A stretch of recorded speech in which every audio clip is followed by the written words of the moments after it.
Hello everyone, welcome back to the Fast Travel Lounge. Listen to episode 48. Seth and I back again this week. More pink Pokemon on the horizon. Say hi, Seth.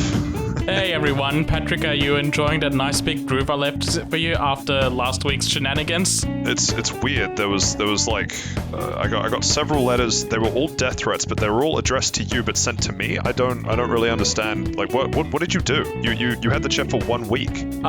It was a little bit chaotic, but I thought it was fine.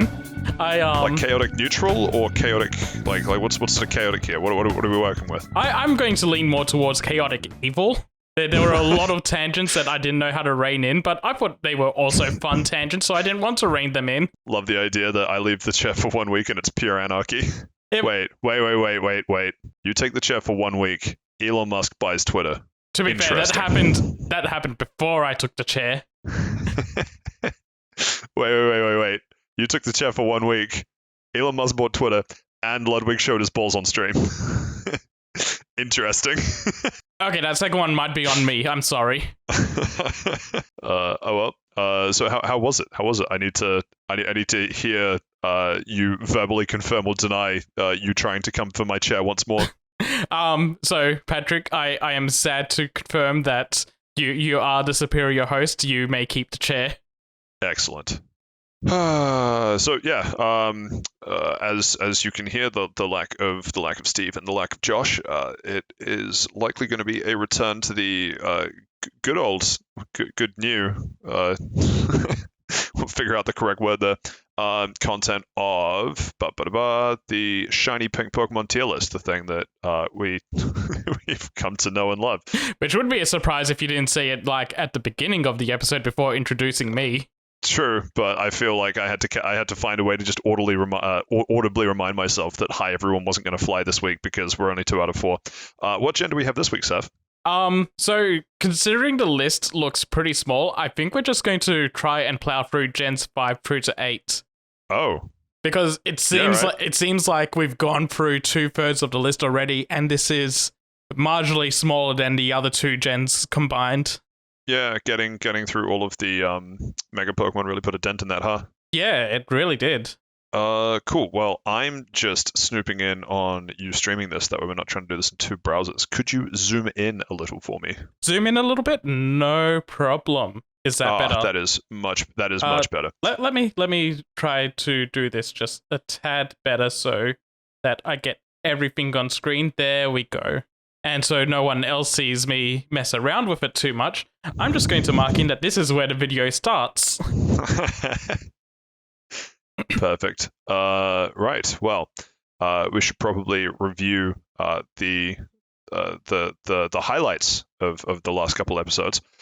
In the He Made It tier, the tierest of all tiers, Shiny Furret. Still, I think the goodest of boys and the toppest of tiers. Am I right? Yeah, I don't see that changing at any point, honestly. I think Furret has comfortably snagged that top spot. Definitely. We'll have to see if he can withstand gens 5 through 8. Should be interesting. In the second tier, I'll be honest, I'm pretty sure putting all the Rotoms in this tier list was a bit of a fever dream. We have a Rotom in the He's Here tier. Yeah, because he's here to roast Josh. Oh. Yeah, that makes sense. And then he can cool off with a Delibird present. I do, however, remember. Well, okay. You know what? I quickly want to chime in real quick. I fought a Delibird in Pokemon Sword recently. I've been playing that to try and rush through it before Scarlet and Violet hit. Delibird's present damn near one-shot one of my Pokemon. I think He's Here with Delibird is starting to become a threat. Seth, there's a knock at your door. Please no, not again. Shout out to episode 46 where Mega Swampert busted through the door and squeezed you like one of those little googly eye chew toys. I hope everyone enjoyed the picture I inserted for that video.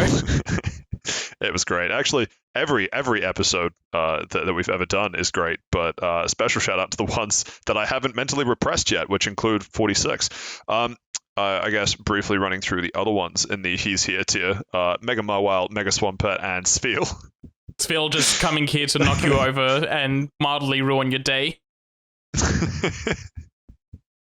And he just has that big dumb grin while he does it too. Like he knows exactly what he's up to, and he's absolutely proud to stand for it. I don't know that we want to run through all of them because people can just go back and watch previous episodes. Are there any standouts in the A tier that you'd like to quickly touch on before we get to the new stuff? No, I just want to quickly highlight the disgusting tier. I feel like that one's really important to get into. We have Blossom, Mega Lopunny, which based on this, I don't remember why we put Mega Lopunny and Descostang, I'll be honest. it got very sexual very quickly. Oh, okay. A lot of blue thoughts were happening. Into the mentally repressed bucket it goes. This one was Exploud, Ampipom, which was a personal addition for me. I absolutely hated it. Loudred was that one's Loudred. Descostang tier. Yeah. Okay. Exploud has is the other one. Exploud is in low effort. Yeah. Right between Shiny Clefable and Shiny Slowpoke. Yeah, it's got the bigger mouth and more. It does. More holes in its head. There's definitely a correlation. Even less of its digestive tract can exist in its body with the amount of mouth it now has. We also have Rotom Fridge and the most disgusting of all, Sneasel Shiny. Yeah, definitely has the top Descostang spot for that Sneasel. Cool. Well, what is the first one on the Gen 5 list? First one is Minccino, which honestly I'm not too sure where to put it. I kind of like the pink on this, but I don't think it's like a standout hit. I'm thinking maybe somewhere in the C ranks. I was thinking probably a bit closer to B or even perhaps A. Like if I picture the idyllic world that I want to live in, and there's a whole bunch of little Mincinos running around, and one of them shiny, I go, it's a better world. It is. I say we meet in the middle. I say put it above Hypno. I don't like it as much as the Baneri, but yeah, I'm comfortable putting it above everything else. Yeah, second place in B tier. I can respect and see that. Gothita, no, not a fan. Yeah, move it at once. Also not a fan. I think we could put it in low effort even because it's just the purple face.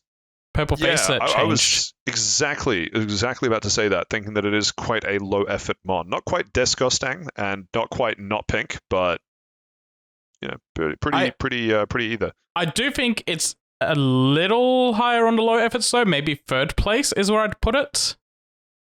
Because the dress has changed slightly, and so have the eye colors. So it's a little more effort than some of the other ones that have just changed one color tone, and that's it. Yeah, I guess. Okay, and now we move on to Ducklet. Sorry, just the more I see shiny Delcatty, the more I think it's not pink. I'll be honest. Shiny Delcatty? Yeah, you're a little right.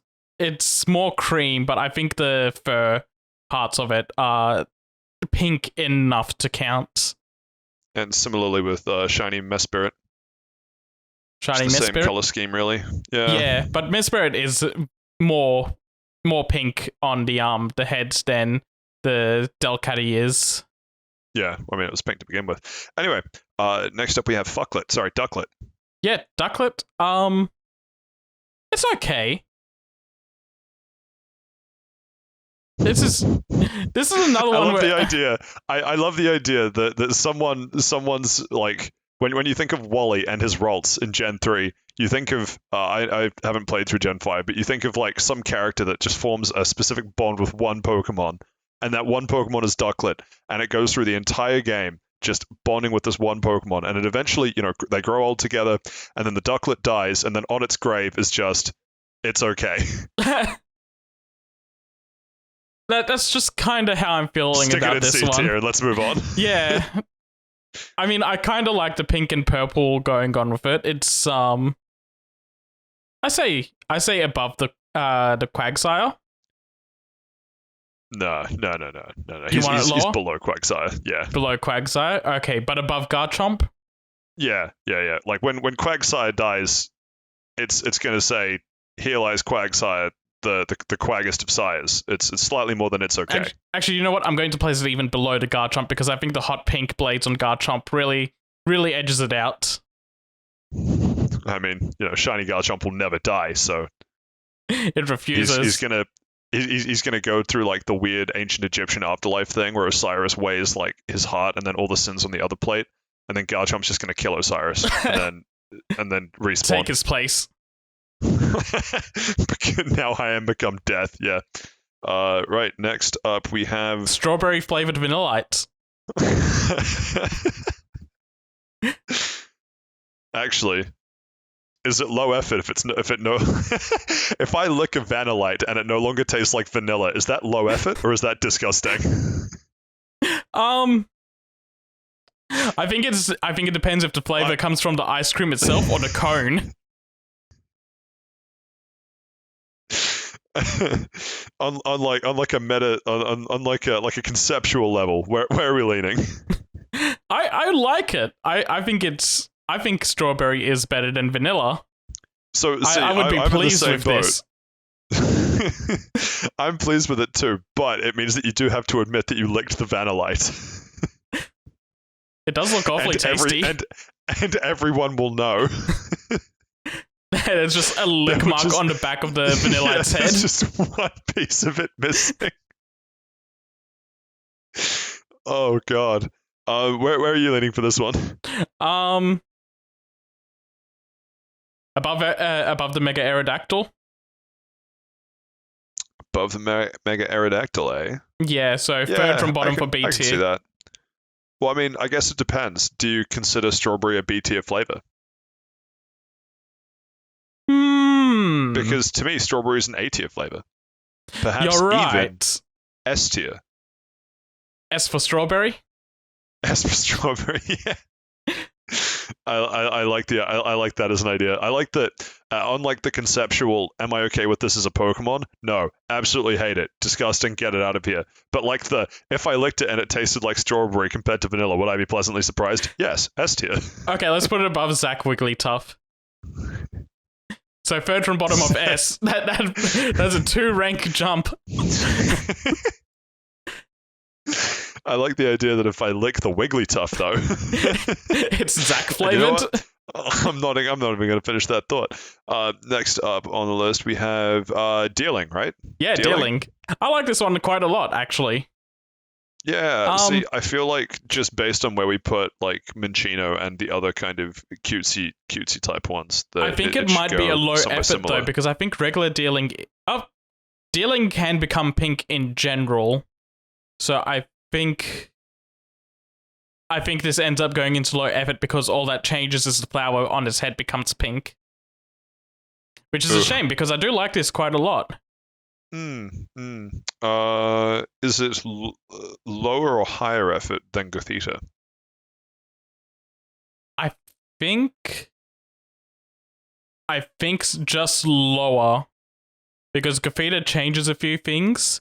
For Dealing, the pink becomes a brighter pink and the petal changes, while for Gothita, a couple of extra things change, like the eye color and the dress slightly. So they're kind of on the same level, but I think because Dealing was already pink, it stays lower. Fair.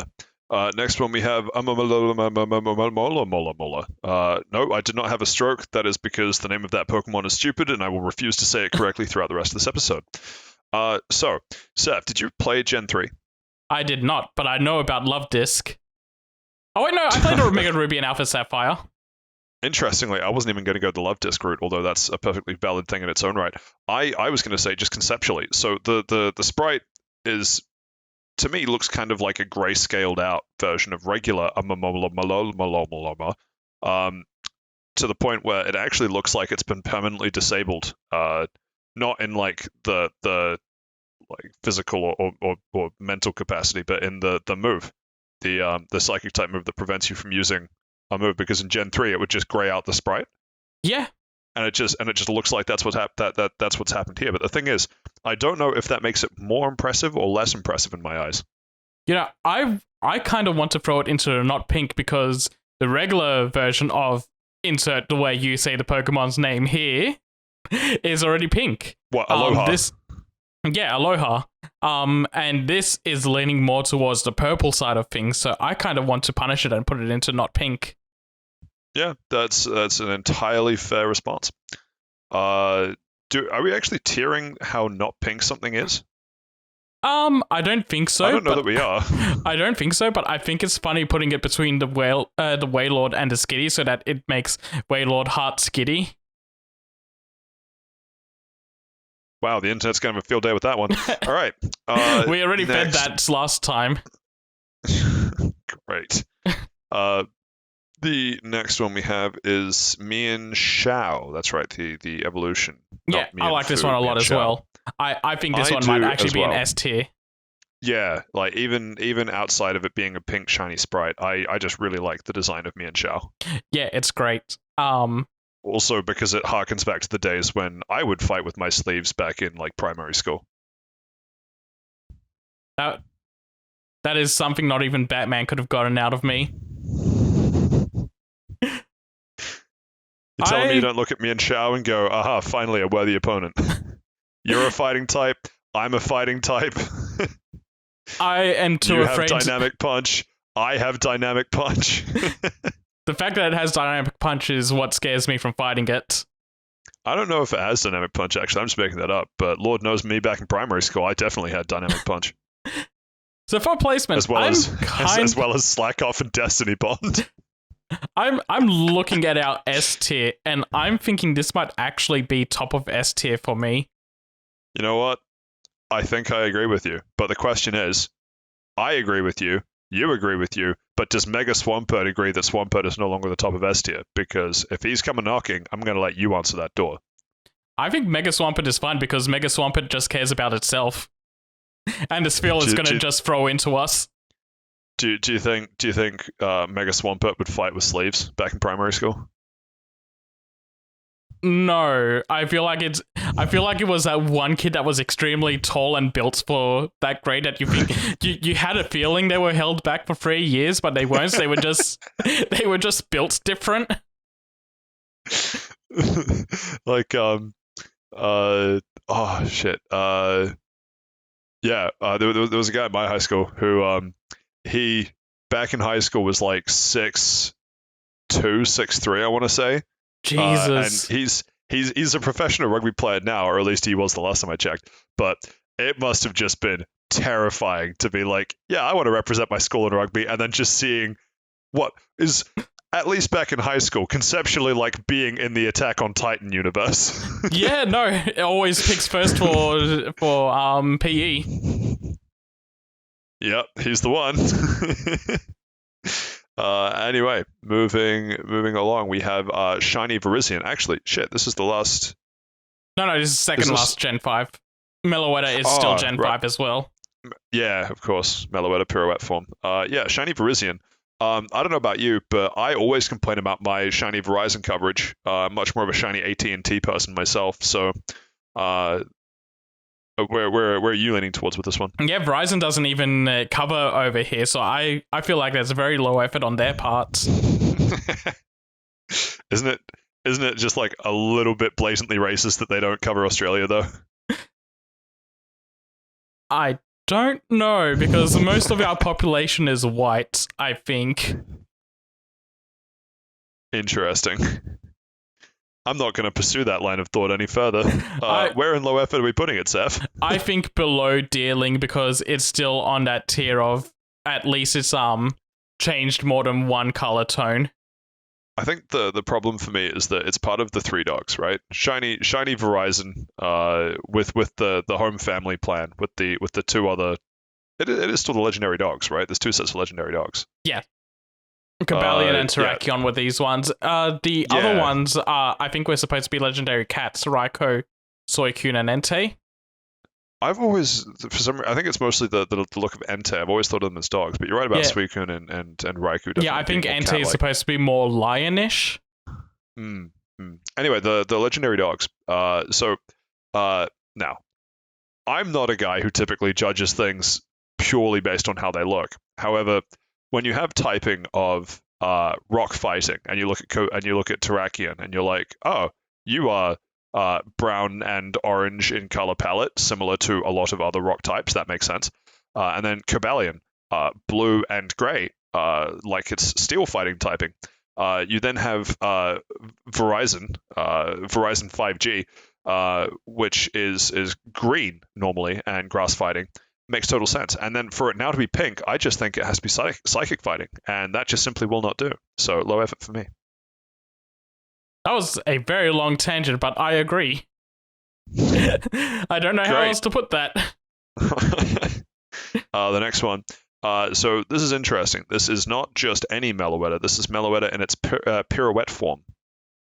Yes, now I need to see what the regular pirouette is orange. Yes, it is. And I guess if we are also going by types, this is normal fighting type, which is kind of dope, actually. Yeah, that gets rid of some of the weaknesses, the weakness for each other. So that's kind of neat. But so, just on color scheme, I think this is a really nice one, actually. It might. Yeah, I like the color scheme. I actually don't like Meloetta's design just as a Pokemon, but the color scheme's alright. Yeah, for me, this was going to be another S rank tier, just because I really like the hot pink and gray and white color scheme. Interesting. I'll agree to S tier, but I don't want Not it super above. High. Yeah, exactly. I probably don't want it above Rotom. Would be where I'd. That's fair because I was thinking above Wooper specifically. Ooh, okay. Hurts for you to say above Wooper specifically. Not sure I'm going to let that fly. Why above Wooper? What did Whoopie Boy do to you? Whoopie Boy didn't do anything to me. I just think that the Whoopie Boy being pink and pink again is a little less interesting than what Meloetta is bringing to the table. I guess I'll allow it, but I do need you to know that on the tombstone of the Gen 2 rival that picks up a Wooper and loves it dearly and grows old with it, and then the Wooper eventually dies, it won't die like a nice peaceful death. It'll die in a prison after killing you in cold blood. I just want you to know. That's fair. Death by Whoopie Boy is fine by me. Death by Whoopie Boy.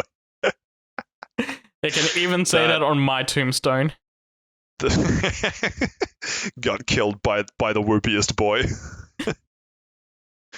Died doing what he loved. Right, I guess that brings us to the end of Gen 5. Do we want to do the old Gen 5 recap here, or I think we just do it at the very end. I'm kind of thinking that too. Right, so that means we get to move on to Gen 6. Seth, remind us what Gen 6 is. What was that, sorry? Remind us what Gen 6 is. Gen 6 was X and Y, the French generation. Okay, you make that sound like a certain amount of prejudice with that, but that's fine. What I was looking for was Kalos, actually, the Kalos region.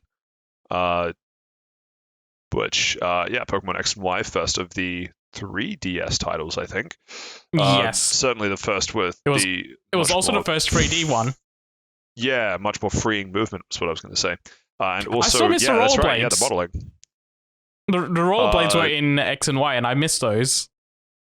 Well, I mean, I don't know if you've ever been to France, but everyone is rollerblading all the time.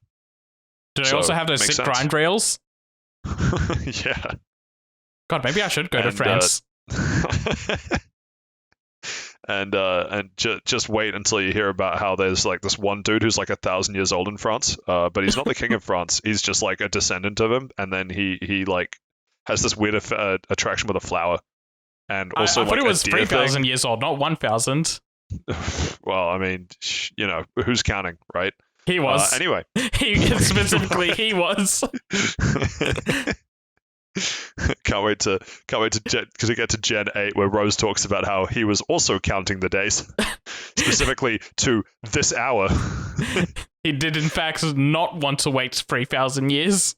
No, he did not. No, he wanted to make sure his order was ready on time, and he was willing to speak to the manager about it. So, Seth, to to you, how would you pronounce this next Pokemon? The villain.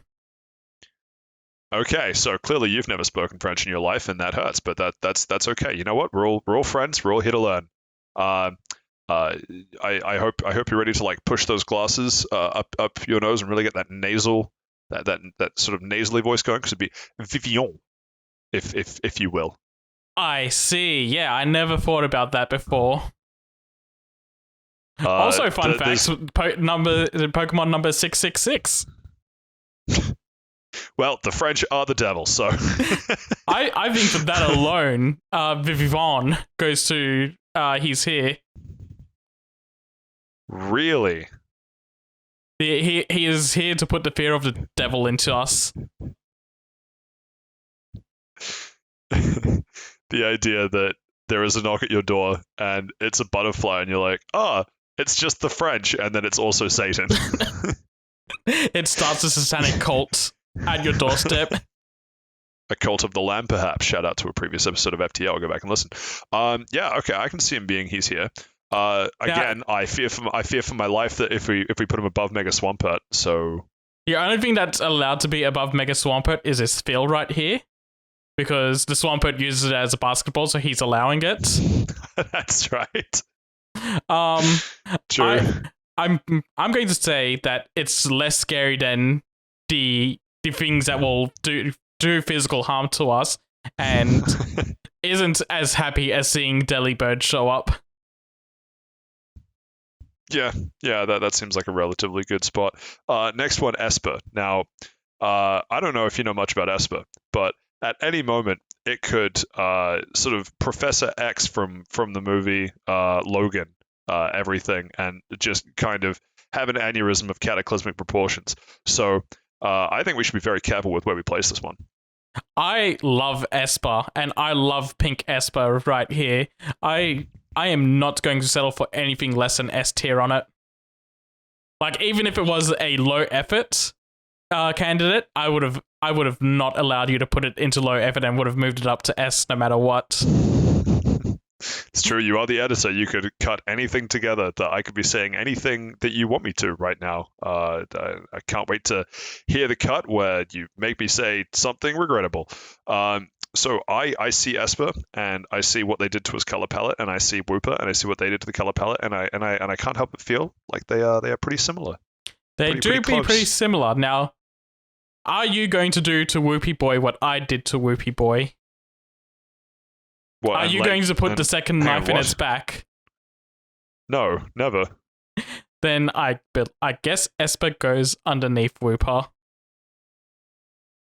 Excellent. Now when Esper has a cataclysmic aneurysm... Patrick, what are you doing?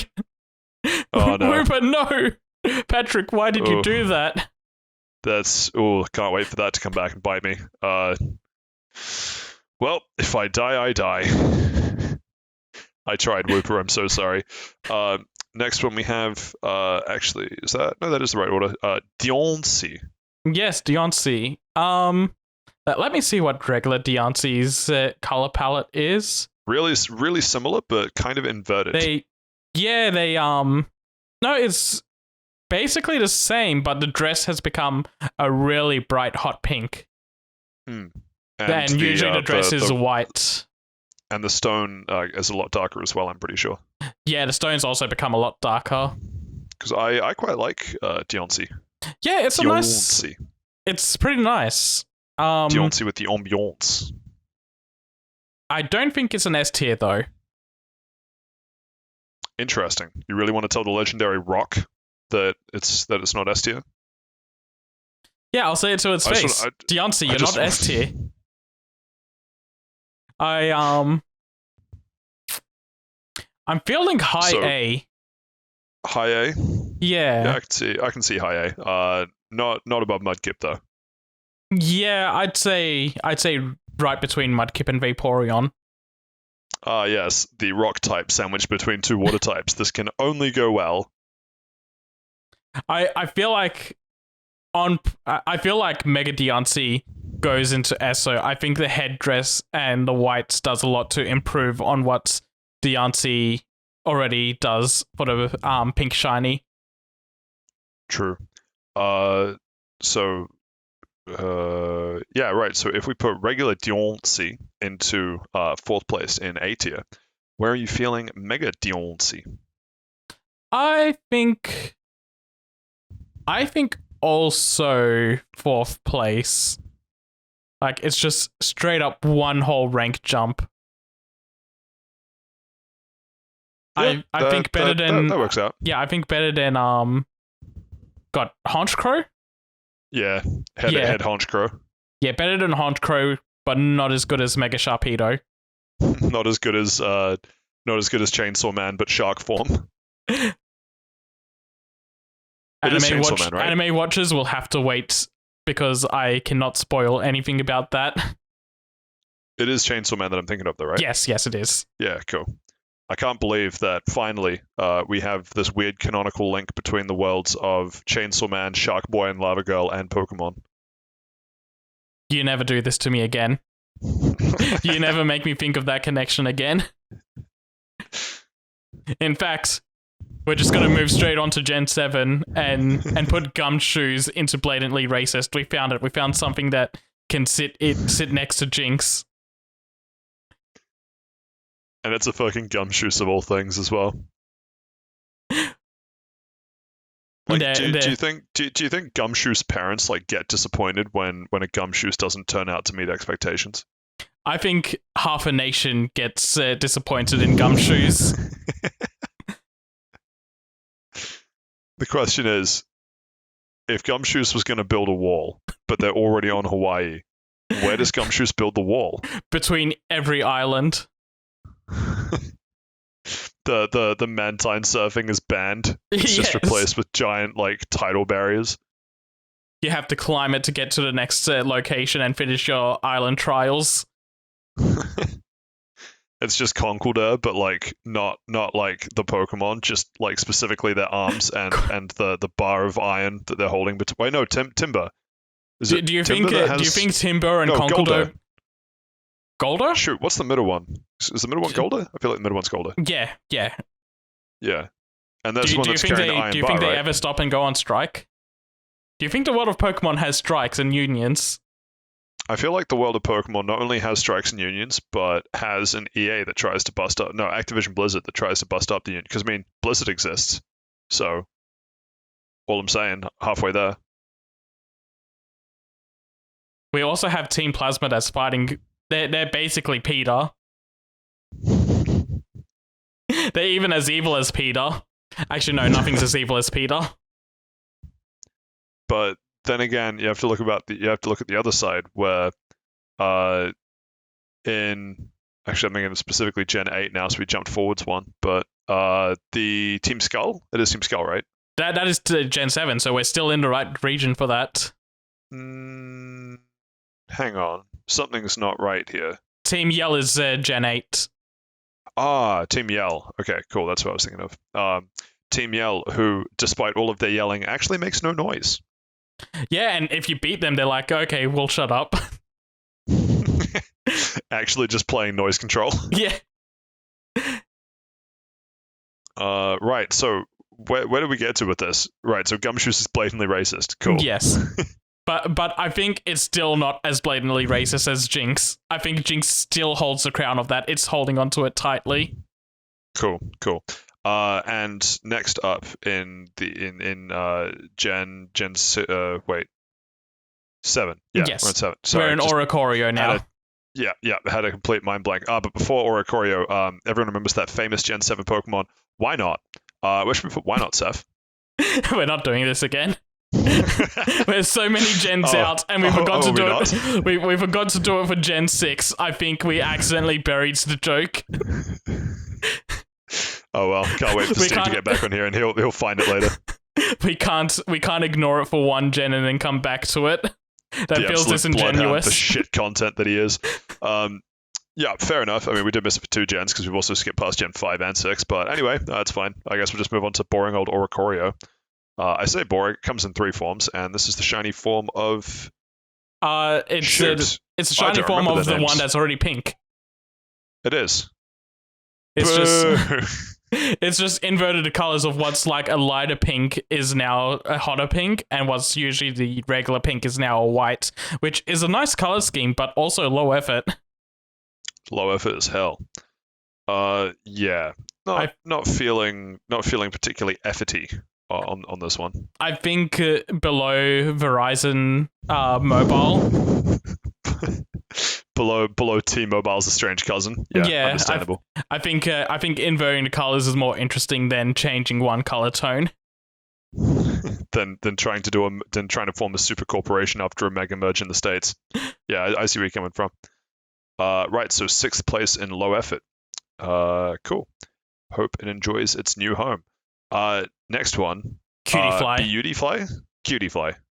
I like this one a lot. I think it's really cute. Well then, Saif, are you sitting down?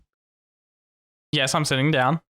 What if I told you cute was half of its name? I can't believe it. It read my mind. Wait for it. And it flies. Boom. I can't believe it. This is shooting it up right into S tier. And you know what? I can't believe it's not butter. Now, where on S tier does it go? I say I feel like if you put it, interesting. I disagree, partially because I feel like if you put it above the bastard love child of Chainsaw Man and Shark Boy, that Mega Sharpedo will kill it, and then we'll have to remove it from the tier list. You're right. We have to protect the cutie fly, so it goes below the Sharpedo. We do. Dragonair would never touch it. Dragonair is too loving. It is. I had some words with it beforehand. It knows not to go near it. Next one, Rabombi? Yes, Rabombi. Oh man, really testing my knowledge. Because I think weirdly, other than Gen 5, it's Gen 7's probably the gen I've played least recently. Gen 7 haven't played Sun and Moon in years. Yeah, I haven't played Sun and Moon since Ultra Sun and Ultra Moon came out, and those disappointed me heavily. They took what was already a really mediocre to bad game and made it even worse. But Cutiefly's in it. But Cutiefly is in it, so it got a buff. True. Does Rabombi give it a similar buff? Yeah, I think Rabombi actually is a much stronger shiny variant than the Cutiefly is even. I really like that red scarf. That red scarf does a lot to help it. Glad to see that we're just judging Pokemon purely by how they dress, Seth. That's really big of you. Very 2022 of you. I think it might even outrank the Chainsaw Man Sharpedo for me. And if we put it above that, then the Chainsaw Man Sharpedo can do nothing about it. I mean, to be honest, if Chainsaw Man Sharpedo does kill Rabombi in front of me, I honestly don't feel like it's that big a loss. I do. We can just give the scarf. We can just give the scarf to another Pokemon.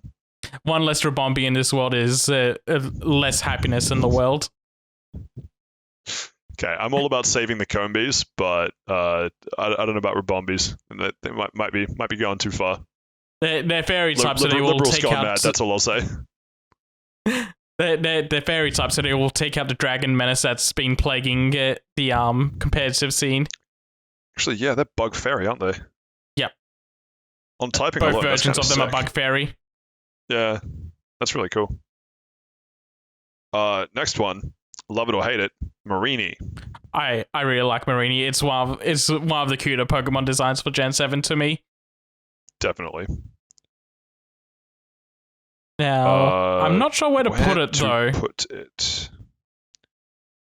Yeah, that one's an interesting one. I suspect it's at least A tier. I don't know if it's quite S tier. Really? I was thinking B tier, even. Yeah, okay, I can see B tier, because the thing is, I really like the I don't know, the head tentacles. Don't take that the weird way. But the original design with like the blue into the purple, this just feels a little bit too like. This is too much pink. It is a little, yeah. If they'd like two-toned the face or something, like, all I'm saying is some things look a little bit better with makeup. I'll say it. Yeah, I'm feeling that. I think I think below the Farfetch'd. No, even maybe. The more I'm looking at it, more lower in B tier I want to put it, but I think I'd probably put it below the Infernape as well. and below the Infernape as well. Yeah. I feel comfortable with that. Cool. So that puts it at 9th. Is that? Can I count? Yes, that's 9th. I think I can count. 9th. Awesome. 9th in B tier. Next one, Toxapex. See, this is what I wanted them to do with Marini. This is them getting it right to me. Yeah, the blue underside of the head tentacles actually helps it out a lot. So above B, probably A, possibly S. I don't think he's here. I think we keep it in A, but it's a pretty high A. I think not above Mudkip. No, not above Mudkip. Not above Mudkip? Not above Mudkip. Okay, below Mudkip. Right below Mudkip, 4th place. Right where I wish I would be. Patrick, what have I told you about that? Next up on the list. just shuffling that on by. We're putting Patrick into disgusting. He's moved up from blatantly racist. You'll never take me alive. I've forgotten the evolution. This is Bounce Sweet. Bounce Sweet, and then what are the 2 evolutions? Bounce Sweet, Steenie, and Serena. Serena, that's right. Okay, cool. So Bounce Sweet. Bounce Sweet. Bounce Sweet's a little cutie. It is. I feel like it's the sort of thing that, I mean, I'll be honest, does look like a berry. So the question is, if regular Bounce Sweet being red, what would that be like? Like cherry? Or no, I guess we have cherry. We can't really be cherry. Apple? No, wait, we have the actual apple in raspberry. Raspberry? Ooh, possibly raspberry. This would probably be boysenberry then. I think boysenberry is an improvement on raspberry. Yeah, me too. And the weird part is, I think the Bounce Sweet would like it as well. I think this is an A tier, honestly. Yeah. I think below Vaporeon, maybe. How are you feeling about that? Yeah, no, that's about where I would have put it. So that puts it at 7th in A tier. Hooray for Bounce Sweet. Steenie. Steenie's kind of like it's a real mid for me. Yeah. Like it's definitely like it's you know what? It's exactly like what Marshtomp is in the Mudkip line. It exists and you go, it's okay, but it comes just off of being something better and it's going to go to something better. Yeah, so, I think it's cuter than Marshtomp though, so I think I want to put it above that and below the Marini. Yeah, that tracks. That checks out. Yeah, cuteness factor does help a bit. Now Serena. Now, Patrick. No, that's we're not going to elaborate, but I feel like it deserves to go next to Mega Lopunny. I mean, based on the things that I want to do to it, or the internet can do with that what they will. Right, gonna move on. Oranguru. This one I'm not really feeling, honestly. It's kind of neat. Oranguru? Yes, Oranguru. Oranguru. My mistake. Actually, no, the more I'm looking at it, the more I'm kind of liking it. I like the blue streaks in the pink and purple.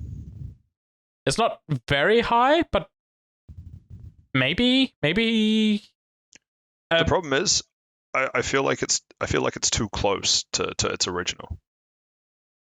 Yeah, what they've done is they've changed the white to be pink on this, and the yellow's to blue. So it's a fair bit changed. But a lot of its color scheme is that purple that hasn't changed at all. And that's kind of the selling point on it being on this list. In fact, it's not even... Can we even say that that's pink? I don't think we can say that's pink. You want to put it into not pink? I do. And you know what? I'll accept the consequences. Okay, I feel like it deserves to go at the top of not pink, though. I feel like it's trying to edge its way into low effort just to spite you. And you know what? It might just get there with the way that it's holding that fan. Next up, Oh man, I am struggling with these next couple. This one is Cosmo. Cosmo? Yes. Which Right. I don't know what to do with this.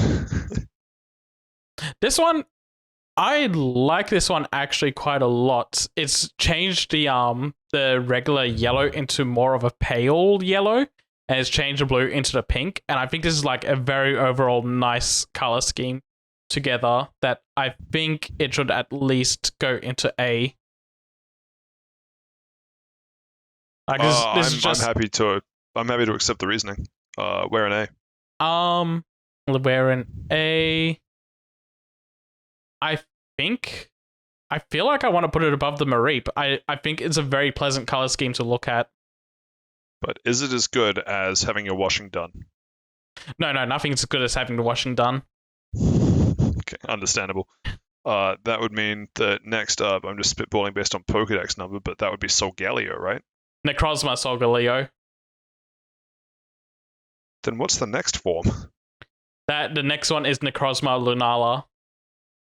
Oh.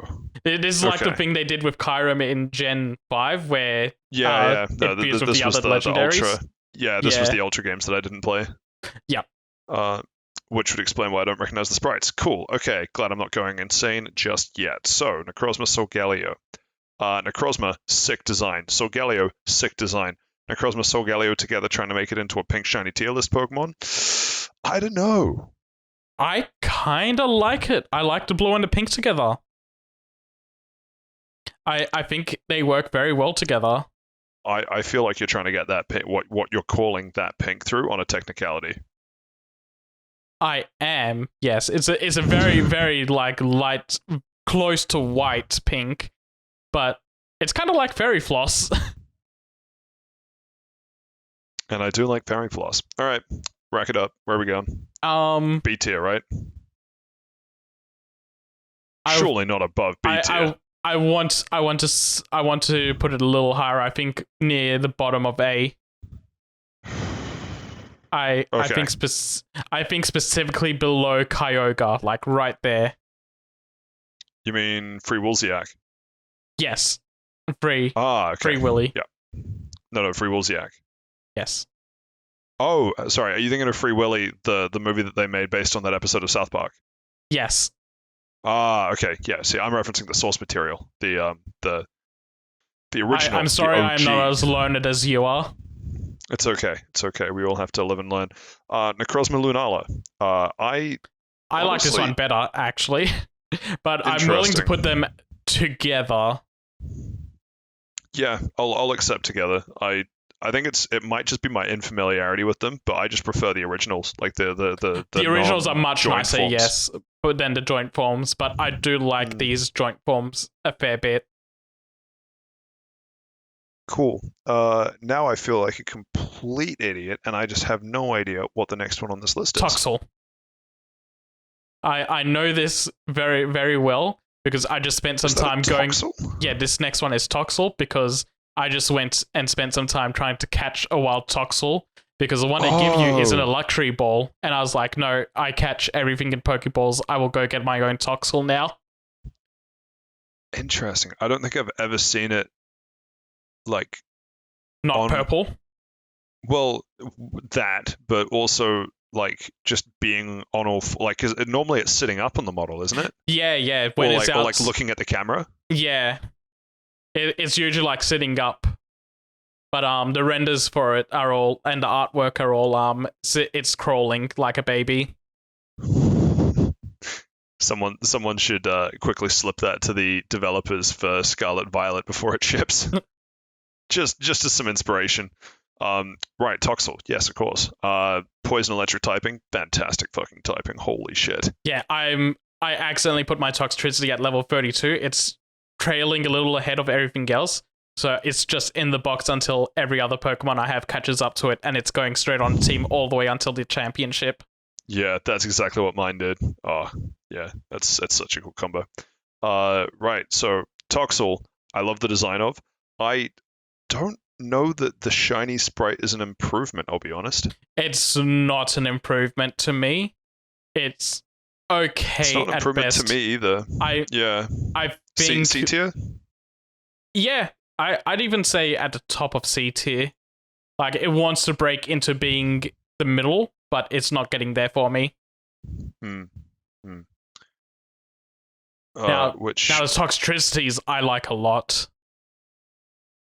see, again, They're not as good as the originals, but that's I the do problem. like these a lot.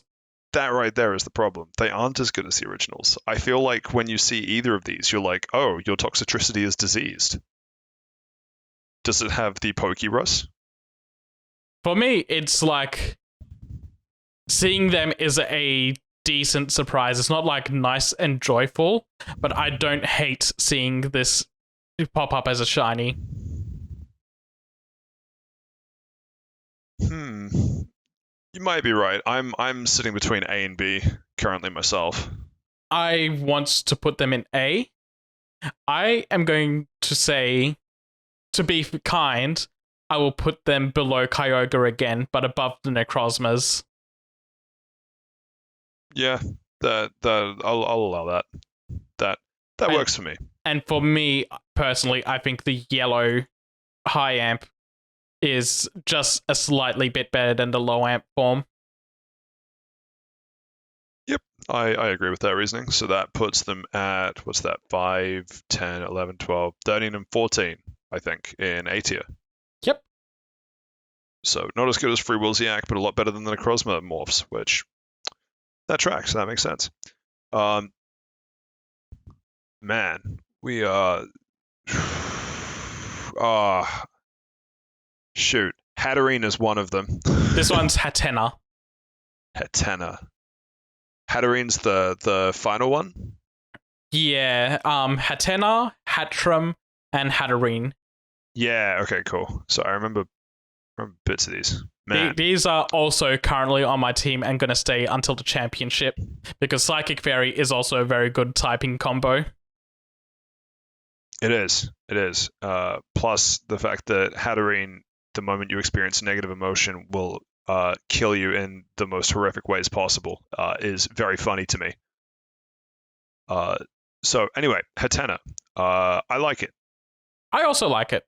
I don't think I like it A tier like it, but high B tier. How are you feeling? Yeah, no, we could do high B tier. Yeah, I think second place B tier. So, Hattrem? Yep, Hattrem. Hattrem, I'm also kind of feeling the same way. Hattrem, I actually like the most out of all three. Really? I like I like Hatterene the most. I think the middle pink. I'm not gonna give you the response you want for that. Take the bait, Seth. It's free. It's got a sign. It's got a neon sign. There's fairy lights. There are small lesser creatures picking at it right before your eyes. You just have to just lean for, just take it. I am not taking it. I will So leave that I will leave that sitting underneath the box that's labeled for Seth. It's fine. I'll just scribble out Seth and write Josh in there, and we'll see what happens in a week.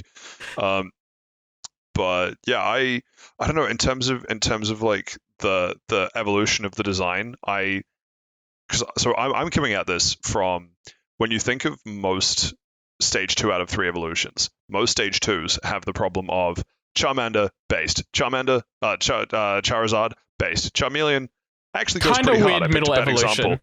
Yeah, but I picked a bad example, but that's probably one of the better ones. Wartortle, for example, shit tier, like middle evolution. Yeah. Or Marshtomp. Those sorts of things. See, Hatterene, I think, is one of the exceptions to the rules, where just in terms of design, You mean Hattrem? Hattrem, yeah. For me personally, Hattrem is the strongest of the 3 from a design perspective. Yeah, I can see that. I'm thinking purely on a color scheme variant for this tier list. Whoa. Seth, what part of ranking pink shiny sprites in all Pokemon generations made you think we were judging this based on appearance? You're right. I'm sorry. Wait, aren't you judging it by appearance?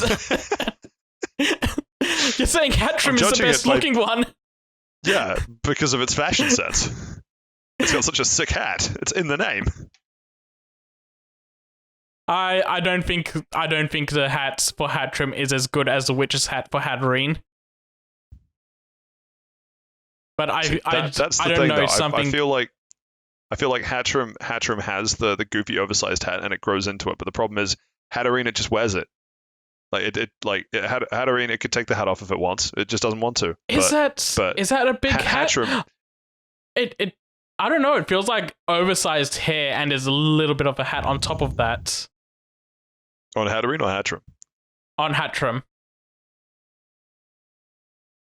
Possibly. I just think it'd be really funny if it took the hat off and it's bald. That's or, fair. Or it's like the Toad situation where it just takes its entire mushroom head off. And it's just got one little squiggly line on top. It does. But yeah, I think Hatrim has to be similar, if not higher than Hatena, personally. I will allow you to put them into similar placements, but Cool. I do think that Hatterene is the better of the two, but they can be next to each other. Cool. Now, I'll allow that. Now, together, I think maybe put them below Careful. Meloetta. Where is this going? Below Meloetta. Ooh. Where do we put Meloetta? Meloetta is above Esper and Wooper. Where did we put Esper and Wooper? In the S tiers. I see him. Yeah. Yeah. I see him. So below Meloetta. Yeah, I'd allow that. I'm not happy with the Hatterene placement, but I'll take it if it means that we can get Hatcham up there. And now I have to scroll. Oof. Oh no, we're cutting out he made it tier by half a tier. Seth, I don't think he's gonna make it. He's rising above. he's made it to the next tier list. Why is the next tier list Dragon Ball Z waifus? Seth, bring him back. Seth, scroll down. Save that poor man. He's just poking his head to see where they're being placed. Seth, he's not happy with where they put Bulma. Bring him back. Bulma's a little low there. But to be fair, 18 is pretty high, so they might be onto something. Next one is Ice Cube, right? Now, similar to the Vanillite, I think if you lick this ice cube, it will be strawberry flavored. You know what? That's so amazing. I'm willing to put him into he's here. His entire shtick is a penguin with his head stuck in a block of ice. You're telling me he found the only strawberry block of ice, like in the entire area, and then got his head stuck in that? I was going to put it right next to the Vanillite, but you're making a good point. Like the thing is, like, Vanillite's just a genetic abomination, right? It just got born and it was strawberry. Ice Cube just went out of his way to find a block of solid strawberry flavored ice, shoved his head in it, got stuck, and then removed it with the ice cube intact. You're right. I think it might even be more joyful to see than the Delibird. The thing is it more joyful for Peter to see a penguin with a head stuck in a block of ice, or a kind of weird genetic variant of a penguin where its tail is also a sack? I feel like Peter has good reason to be concerned about both of these. My question is why do we consider what Peter wants? So here's the thing, right? Is that to make it into the he's here tier, he has to knock on your door. The thing is, Delibird knocks on your door and he offers you a present with the force of 1,000 Furies, or the healing grace of 1,000 kisses. Who knows? But Ice Cube, I feel like every time he knocks at your door, he's just asking for help.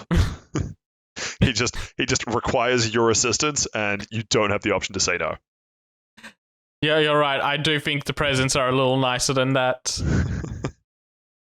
But at the same time, you can't just break the ice off of him, right? Like, Because Ice Cube's entire ability. Actually, what is the ability? I forgot what the ability is called. Isn't it just a natural built oh god, what's that move called?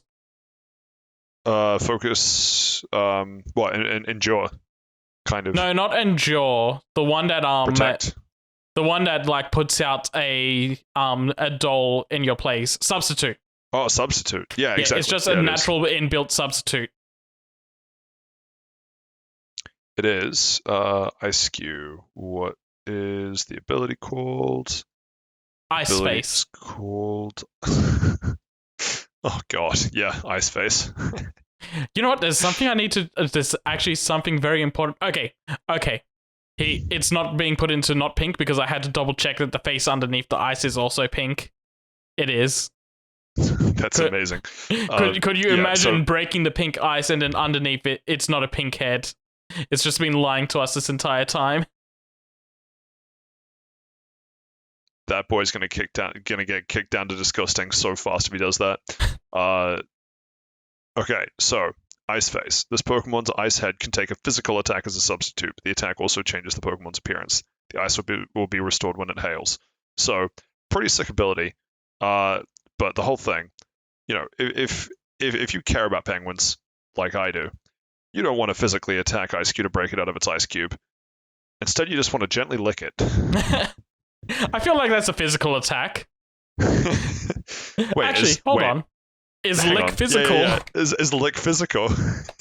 I'm pretty sure it is. Think alike. Lick is categorized as a physical move. Is it one that was categorized as special in earlier gens? It was a ghost type move, so yes, I think so. Cannot paralyze ghost type Pokemon. Power raise from 20 to 30. Can now paralyze ghost type Pokemon. I feel like it would tell us if it changed damage type, so it might have always been physical. Category physical. I think Ghost was a special type attack until the physical special split happened. Special split. Yeah. So Gen 2 basically then. Yeah. Yeah, you might be right, but yeah, gently licking the face of an ice cube and you get that sweet wait. Okay, crazy theory. The ice cube around shiny ice cube's face is just shiny vanillite that's melted. I don't like this. I don't like this at all. Wait, wouldn't vanillite be hardened? Because it's a I feel like an ice cream is softer than an ice cube. What if the ice cube is licking the ice cube from the inside? I don't think it can. Its mouth is stuck on the outside. There are so many questions. I really hope we get an answer to this. I feel we move on.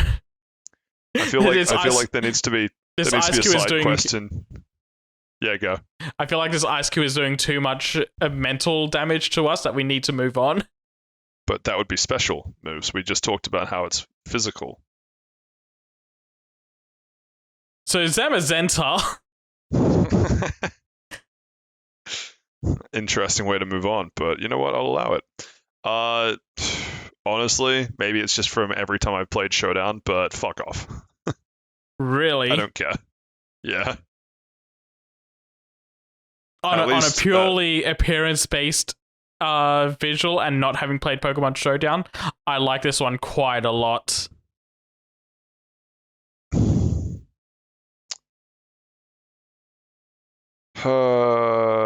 Like how much? Like S tier a lot. Oh man, you. Jesus. Okay. What are we gonna do with you? Wait, hang on. Did I fuck up the ordering here? Is Zamazenta the shield one or the sword one? This is a shield one. Oh, Zacian is a sword one. Yeah.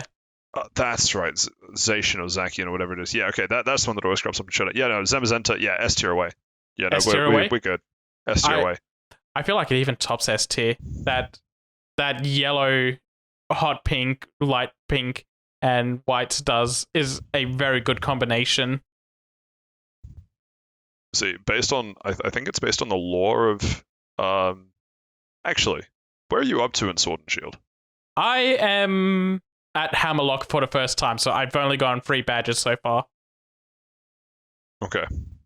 So I haven't seen the Legend of the 2 Pokemon yet, but I do know the story already. So you know the story. Yeah, so go ahead. Do you know about the post-game story?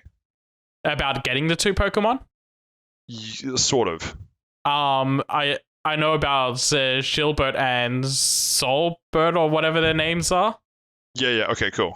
The twins with ridiculous hair. Exactly. Yeah, them. So my question is, because these are legendary dogs that pretty much no one ever sees, and they're exceedingly rare, yada yada yada.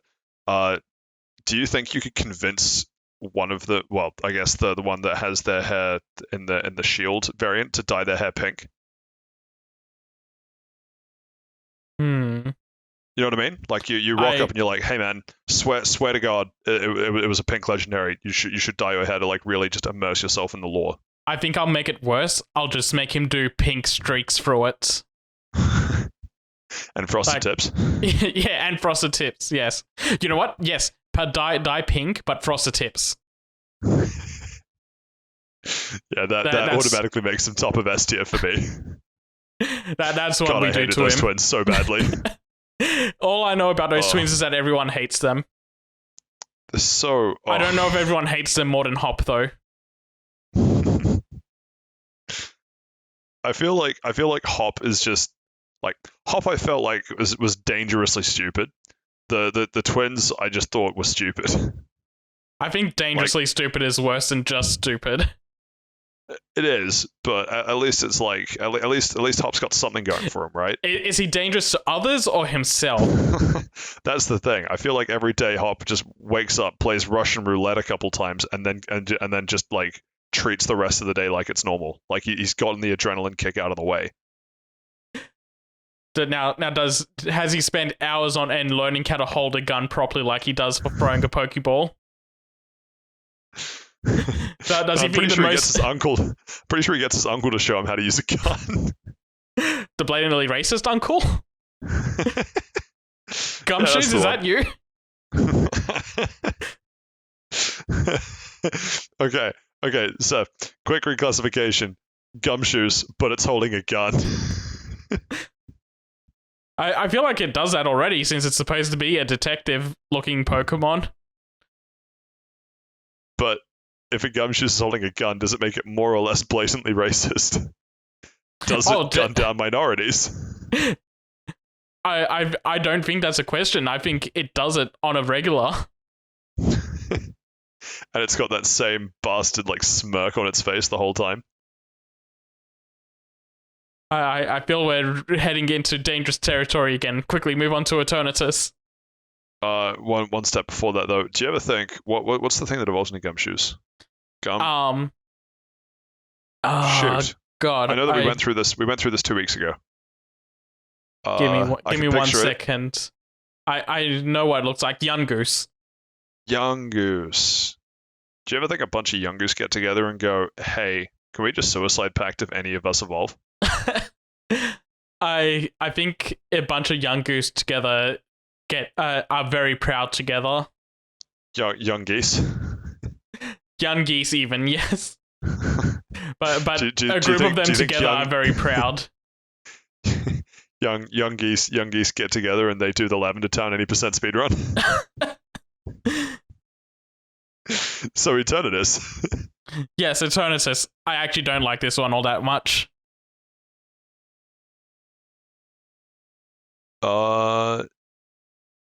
Is this actually Eternatus? I think it's a variant form of Eternatus. Eternatus, I don't think has variant. Isn't that just shiny Galarian and Zapdos? This is Eternamax Eternatus. What the fuck is Eternamax? Jesus. It might be like a G-Max form. Oh, okay. G-Max might actually make sense. Eternatus. I swear, at one stage I was up to date with like every Pokemon, and just doing this shiny pink tier list. Wait, it says it's not obtainable. What? forms Eternatus and Eternamax Eternatus, but Eternamax Eternatus is unobtainable. What is this? Right. Is in the climax of Sword and Shield. Oh, right. Yeah. Okay. Yep. Would you like to fill me in on this?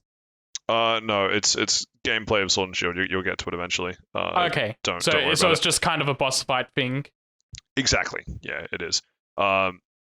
Which means there's no way for us to be able to obtain it. So I think we need a new tier. I think this goes into disgusting. How dare it show its face and not be captured? So is the new tier disgusting and illegal? Disgustingly illegal. Disgustingly illegal. No, I feel like that's too close. No, maybe we just stick in disgusting. Might be easier. Now the question is this what finally beats out Sneasel? You know what? I think even though you cannot legitimately obtain Eternatus Maximus in the game, it's still not as disgusting as Shiny Sneasel. I will give you this. And there we have it. We did it, Saif. We made it. We made it. Only one made it, and it was not us, Saif. The shiny Furret, the bestest boy. Right, I guess we have to go through all of them now, don't we? Yeah. So at what we just classified as the only one that was in the he made it tier is Furret. Shiny Furret, yes. In the he's here tier, we have Rotom. I want to say Rotom Heat, but I really want to say Rotom Oven. we were also calling it Rotom Roast. Okay, Rotom Roast, I like that. Rotom Roast, Delibird, Ice-Cube, Vivian, Mega Mawile, Mega Swampert, Don't Hurt Me, and Spheal, also Don't Hurt Me. What do we have in S tier, Saif? In S tier, we have... Now, let me make sure that I'm getting the right legendary again for this one, because that conversation did kind of confuse me. This is Zamazenta. Yeah, Zamalema Ding Dong, yes. Yes. Then Mian Xiao, Swampert, Ribombi, Mega Sharpedo, Mega Diancie. I believe he's just called Dave to his friends, actually. When he goes home and Shark Boy's like, "Hey, how was school today, son?" And Dave's like, "Oh, it was okay." Yeah, this is the Chainsaw Man Shark Devil. Yes. Mega Diancie, Honchkrow, Mega Ampharos, regular Ampharos, regular non-Chainsaw Man Sharpedo. Yes. Cutiefly, Dragonair, Celebi, Rotom, Meloetta. Rotom OG, yes. Meloetta Pirouette form. Hatrine. Hatrum. Yes. Wait, let me double check. I want to be correct on this, because we were having a back and forth on this, and why is this national Pokedex skipping over it? Okay, Hatrum, yes. Hatrum, then Hatterene, then Esper, Whoopie Boy, Rotom Fan. As God intended, yep. Magmortar, Magmar, yep. Strawberry Flavored Vanillite, Zach Wigglytuff, and you'll have to fill in for this one because I don't remember it. Armaldo. I really do not know my Gen 3 fossils. Well, it's okay. You've been carrying me through the post Gen 7 shit. A tier, we have Doing Your Washing, Cosmome. Yes. Cosmog is the basic one, right? Yeah, cool. Yeah, this is Cosmome. Sweet, Mareep, Mudkip, Toxapex, Diancie, Vaporeon, Bounce Sweet, Pachirisu, regular non-Mega Lopunny, regular non-Mega Aerodactyl, Free Wilsiac, both forms of Toxicity, both forms of Necrozma-infused Gen 7 Legendary, Solgaleo and Lunastra, Slakoth, Credilli, Magmacargo. Your Monster Hunter's showing. Oh, sorry, what was it? It's Lunala. You said Lunastra. Oh, shit. Who let the Monster Hunter out? Credilli, Macargo, and Heracross. And in the B tier, we have Hoppip, Hang on. What? No, not Hoppip. I wanted to say hop because fucking rabbit. They hop. Oh, yeah, Baneri. Baneri, yes. Yeah. Yes, Baneri, then Hatena. Baneri. Minshao, Hypno, regular Minccino. Farfetch'd. Minccino. That's the one. That's the one. Yeah. Hypno, Farfetch'd, regular Farfetch'd, Dratini, Walrein? Yeah, Walrein. Nice. Yeah, Walrein. Rotom doing the lawn. Infernape, Marini. Then this one was Senna, I think. Yes, Senna. Steenie. Steenie. Yeah. Yes. Then Marshtomp. Now this is the one that we don't want to call Hoppip. It's definitely not Hoppip. Skiploom. Yes. And then Jumpluff. Nice. And then Mega Aerodactyl. And then Monferno. Yep. And then our C tiers. I was going to say Toxapex. Toxel or Voxel? Toxel. Boom. Nailed it. Got it first time. Sab edit that out. Cherim. No. Why am I blanking here of all of them? Really? Chimchar, thank you. We go through so many Pokemon, it's easy to blank on them. It is, and it's just like the dumbest ones that just like of all. I wouldn't blank on it any other time except when I'm trying to remember it now. Ariados, Drowsy, Glowing Calm, Muck, Galarian? It is Galarian. Alolan. Right? Alolan, that's what I said. Seth, edit that out. Quillfish, Apom, Quagsire, post killing Osiris in the Egyptian afterlife, Garchomp, Fucklet, and Mega Weavile. Shit, not Mega, just regular unmegged Weavile. And still almost disgusting. In our coveted disgusting tier, we have Blossom, Megalopunny, Serena, Loudred, Ampipom, Rotom cleaning out the fridge, Eternatus Maximus. Yeah. And the most disgusting Pokemon of all time, Shiny Sneasel. True. Unfortunately, in the low efforts, we have Slowking, low effort, Delcatty, low effort, Gothita, go to hell, Dealing and Verizon 5G home network install, low Oricoro. Effort. Oricorio, Celio, Welmer, why not? The coveted Gen 3 Pokemon. Gen 2, right? Seth, we've been through this. Everyone knows why not's Gen 3. Right. No, it's Gen 5. That's right. I mean, Gen 2 plus Gen 3 is Gen 5, I guess, so I'll let you have that one. Wabafet, Omastar, Mesprit, that's right. Mega Heracross, Flaffy. Man, it's jumping across the gens that's throwing me. Yeah. Jigglypuff, Igglybuff, Crobat, Cleffa, Clefairy, Clefable, Exploud, Slowbro. No, Slowpoke. No, that's Slowpoke. Yeah, Slowpoke, Happiny, Blissey, whoa, close, Palkia, and Wormadam. Yep. And in not pink, we have Oranguru, Cody Wigglytuff, Ammonite. This one's not Shelly Ghost. This is the first one of these. No, it is. Yeah, shitty Shellos. Oh, shitty Shellos. Okay. Yeah, shitty Shellos. Then we have Whalmer. Then we have. You were thinking of Gastrodon. Yes, Gastrodon was the one I was thinking of. Whalmer. The non-shitty Shellos. Alomomola. Alomomola. I think is its full name. Yes, and Skitty. And Patrick, round us off with your favorite tier, the blatantly racist. Okay, well. Your home. Are you saying he's here? I'm saying you're there. Smoochum, Gumshoos, and Jinx. And with that, all... What is that actually? What, ballpark, 30 Pokemon? 40 Pokemon? 128. 128 Pokemon. Okay, so I might have been slightly off on my guess of 30.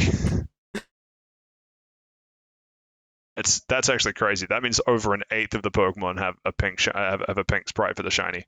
Yep. That's nuts. If we ever come back to this and we need to find a tier list for this, or even make one ourselves if it doesn't exist, I will bite the bullet and go into green shinies next time. I will literally want to put every single one of them into disgusting. You'll have to stop me. What if I just join you? What if I just enable you? That means Dragonite will go in there as well, and I know you don't want that. It's true. I don't. I will avoid that at all costs. Right. I guess that means we get to the end of the content for this week, and means that now we need to go and figure out what the hell we're going to do next week. But that's not a concern for you, because next up we have the news.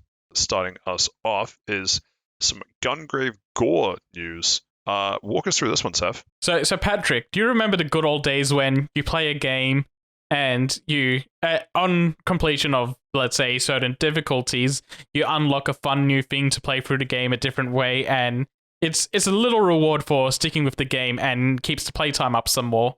Like, it's extra value for the money you spent on that game. I'm kind of confused. Which part do I put my credit card into the system? You don't. That's the fun part. It's all unlocks just by playing the game. You don't spend extra money. So what am I supposed to do with the 12 digits on my mom's credit card number and the 3 digits on the back? You send that to Steven, of course. That would be where I'm getting the wires. Wait, 12, 16 digits, isn't it? 12 digits on the front, 3 digits on the back. Is it only 12? No, 16 on the front. Yeah, okay. Yeah. Man, that joke would have been way funnier if I hadn't fucked it up. But yeah, anyway, interesting that you bring that up, Saif. Those glory days are well past us, right? We cannot go back to a simpler time like that in this post-COVID world that we now live in. You would think that, but Gungrave Gore is being a rebel in these current times and decided, hey, if you beat the game on the hardest difficulty, we're going to give you a new character that's absurdly busted just to go ham and play the game for fun. I love that idea.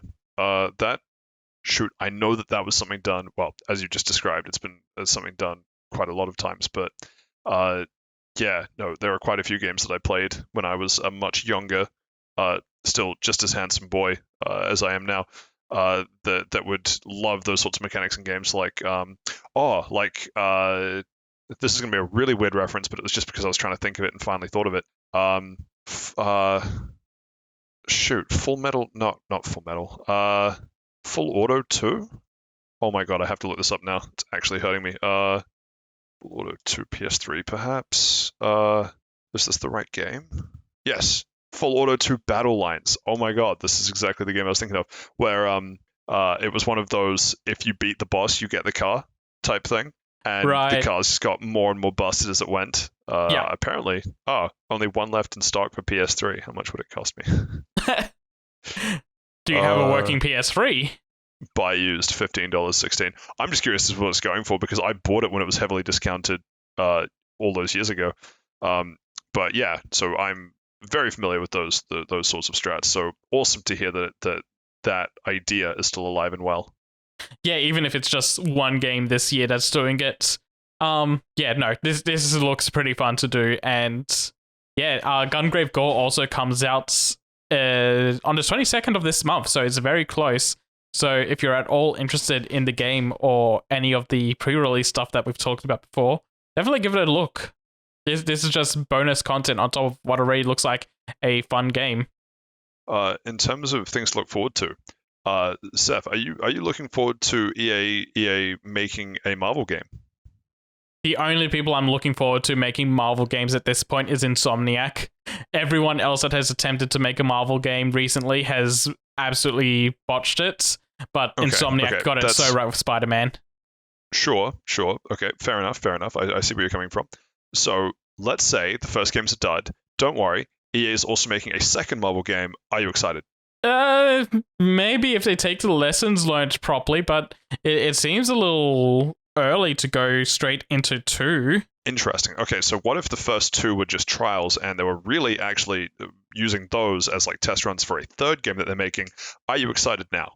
No, I feel like this is going to go the way of Dead Space, and EA is going to start meddling very hard and turn this into Marvel Dead Space 3, which goes very against what the first two were, and no one likes it. I love the idea that Dead Space, not only the horror game, but also just what will happen if no one plays these. Yeah. But yeah, we have news that EA is making, and I quote, at least 3 Marvel games. Which one of them being an Iron Man game in the works at EA Motive. Which I believe EA Motive are the people doing the Dead Space remake at the moment. You mean the Callisto Protocol? No, the Dead Space remake. Oh, sorry. I really wish I had this backed up. Like the other Dead Space, the other one that's not Callisto Protocol, but is also the survival horror in space. Are you thinking of 2 Scorn? or 3? Shit, I'm pretty sure there were like 3 announced. There was like the Dead Space remake, the Dead Space remake, and the Dead Space remake. Yeah, there were quite a few of them. But yeah, so conceptually, if it's anything like Jedi Fallen Order, I could see Iron Man doing really well. I just don't know if it will be.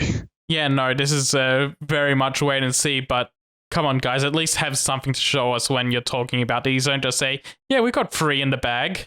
It's the whole Elon Musk thing of so talking about my Cybertruck, it can also like cross oceans and will pay taxes for you, and everyone's like, cool, but it doesn't exist yet. He at least had a physical mock-up of what a Cybertruck would look like to show people. Or jumping to a slightly different topic, but him talking about a bunch of the Starlink policies and how it relates to like the Russia-Ukraine war going on at the moment, and how quite a few security analysts were joking that everything that Elon Musk tweets about regarding Starlink and its position in the Ukraine invasion is also news to people working at Starlink. Yeah, I feel like he's not a very good. He doesn't seem like a very good boss for quite a few places. There's no communication, and suddenly you wake up the next week and you don't have a job. Great guy. Yeah. Great guy, that Elon Musk. And the problem is you can't even tweet about it because he owns it. Yeah, he'll just block it. He will. Anyway, going back to video game news. Blue. Yuck. Siphon Filter 3, PS5 and PS4. I think we've talked about this before, but I know nothing about the Siphon Filter games. I don't know much about the Siphon Filter games, but I believe 1 and 2 are already on PlayStation right now, PlayStation 4 and 5. So this will just be adding the 3rd one in, which is okay. Add the 3rd one. I don't know. It's kind of shitty though. Oh, yeah, go on. No, it's kind of shitty though because there haven't been a lot of PlayStation Classic games added, and the next one being Siphon Filter 3 of all games feels like a slap in the face when there's so many other classic PlayStation games, even owned by Sony, that could go onto the catalog before this. Sony, I know you're listening. Let's just agree to disagree and call MotorStorm 1 and MotorStorm 2 a classic. Can you please put it on PS4, PS5, PlayStation Plus? You don't want that because it's on streaming services. It won't be on hardware. You'll play it and you'll have 2 seconds of input lag. What if I just make my brain work 2 seconds faster to compensate? No. You need to make it 2 seconds slower. Well, I can do that. I've been doing that for years. Just watch me operate a forklift. Yeah, no, I do know what you mean. Yeah, it's kind of annoying. Oh shit, was it? I feel like it was Nintendo that did something similar, where they're like, "Hey, we're bringing out a whole bunch of classic games." Everyone goes, "Oh, that's awesome!" And then they announced like it was like 3 or 4 just different series with like 8 or 9 games that were all part of just 3 or 4 series. And everyone goes, "Okay, but what if we don't like those series?" Yeah, and there's so many games that are just like weird niche, nobody played them editions, and there wasn't a big game added to the catalog for like 6 months. Yep, all of that. Right, yeah. Well, anyway, hopefully people that are fans of Siphon Filter 3 get a kick out of that, because Lord knows they've been waiting after playing Siphon 1 and 2. Next up, This is a headline I didn't think No, no, that no. Wait, there's I one would more be. thing. There's one more thing in Oh, this article to sure. counter the siphon filter being a dud of an announcement. At the exact same time, Ghost Trick was also rated in Korea, and everyone on my Twitter feed went nuts for this because Ghost Trick is a beloved DS game. It has a mobile port, and it's just one of those series that Capcom haven't acknowledged ever since then, and having it on a real console or on the PC even would do so much for this game. It also Oh, has cool. one of the Yeah, best video game dogs in history. that's a high bar. It is a high bar, but Ghost Trick has held that title ever since it came out. Wow. Glowing endorsement. Yeah, sorry, I skipped over that part. You were right. Very important news. We get to move on now, or anything else you want to touch on? No, that's all for that article. Cool. So this next story, I did not think I would ever read out, but the yeah, so Sega looked at Sonic Frontiers and they said, "Holy shit, guys, we have Cyberpunk 2077 on our hands. We need edge runners." But then one of their top executives said, "Sir, we have edge runners at home." And just like the meme of that guy getting thrown out the window, they released a prologue called Divergence, an animated short, a 6-minute animated short about Knuckles the Echidna. Now, I don't know about this take on Edge Runners. I think the Edge Runners lore is perhaps a little more expansive than a single Echidna, but I'm curious as to your take on this, Seth. Yeah, no, this is just kind of a fun little animation. A little backstory as well is that Tyson Hess is helming the direction of this again. And if you don't know who Tyson Hess is, go look up. I believe it's Sonic's Weird Adventure Day or something. It's the one where the nipples the enchilada meme comes from. He did that glorious shit post many years ago, and now he is officially doing direction jobs of Sonic animations over at Sega, which is My god. such a great journey. But on the actual Divergence prologue itself, I think it's fine. It's just a cute little story. Well, not really cute, but it's just a little short story that kind of sets the tone for what the story of the game is going to be like. It doesn't feel like it's necessary, but if you do have any interest in the game at all, then go ahead and give it a watch because it's interesting nonetheless. So my question is, Seth, do you think this will bring people back to Sonic Frontiers? I think the game's marketing itself has improved in such a way that it's getting more people on board day by day, which goes into the next bit. They showed the what they've called the Showdown trailer, which seems like it's going to be like the big final cinematic, final big push of our marketing trailer. And this is a very well put together trailer. I wish more Sonic Frontiers marketing was done like this. Like, compare what we have now to what the first IGN reveal was, and it's night and day. Do you think that was part of the strat to intentionally release a shit trailer to get everyone talking about it and then just slowly look like they're improving it? No. I don't think You think that's giving them too much credit? I do think that's giving them too much credit. I just think it was a very bad slip up, and they should have done better back then.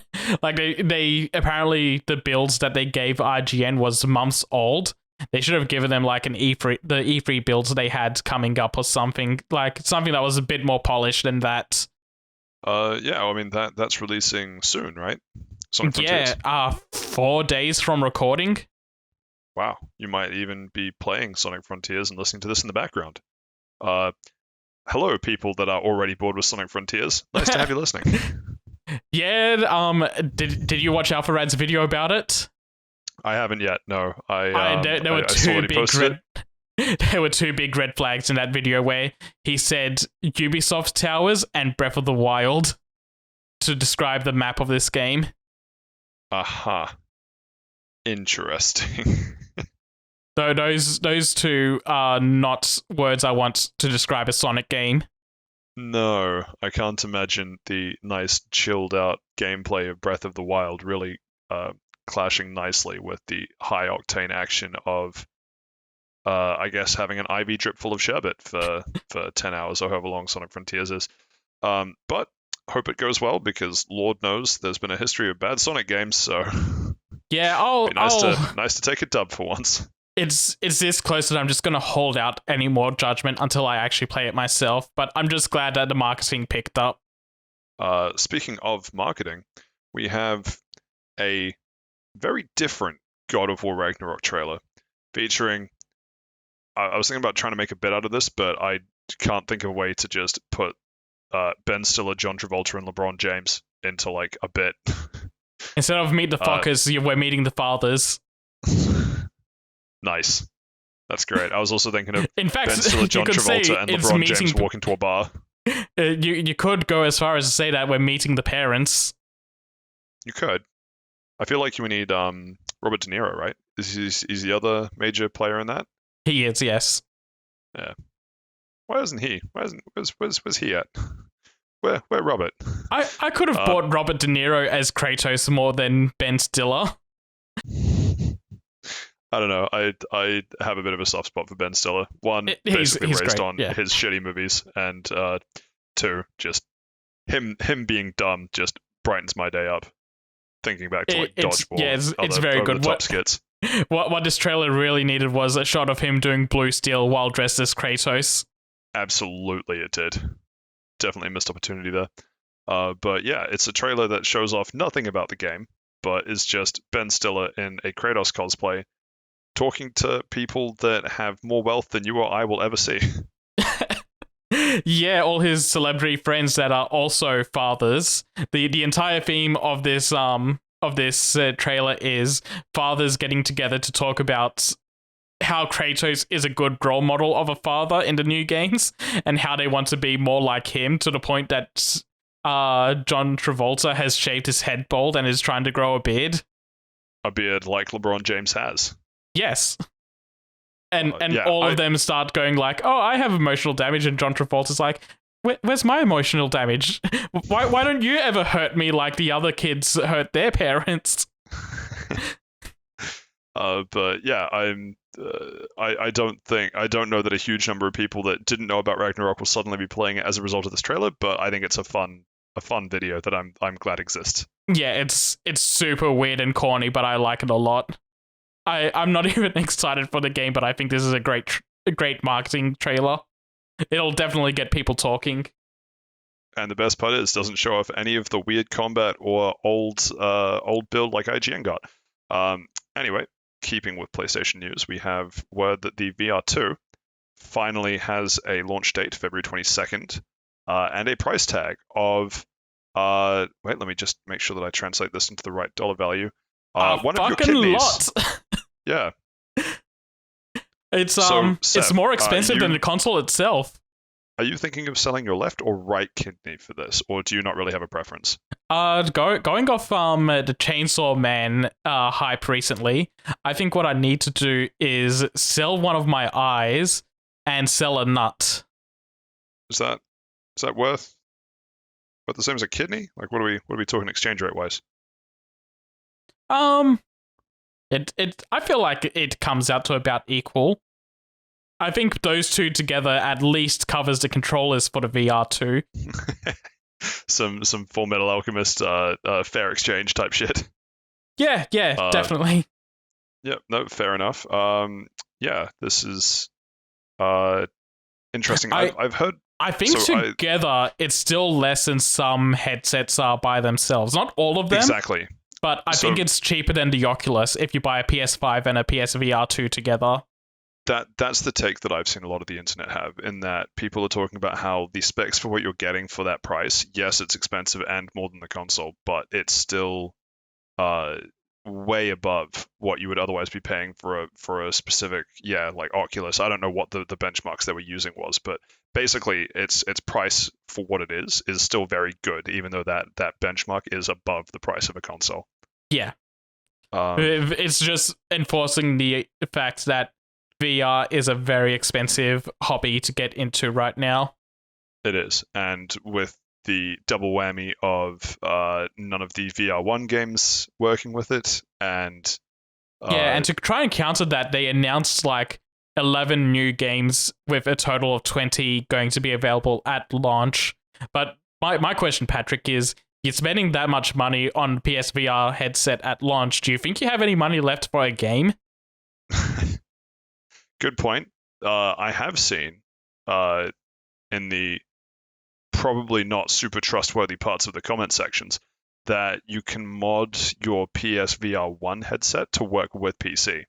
And so I know a few people will be running on the assumption that they will be able to do the same thing with the VR2, and therefore will have access to existing games on like Steam and I guess the Facebook Marketplace or wherever else you download Meta from. The Metaverse from.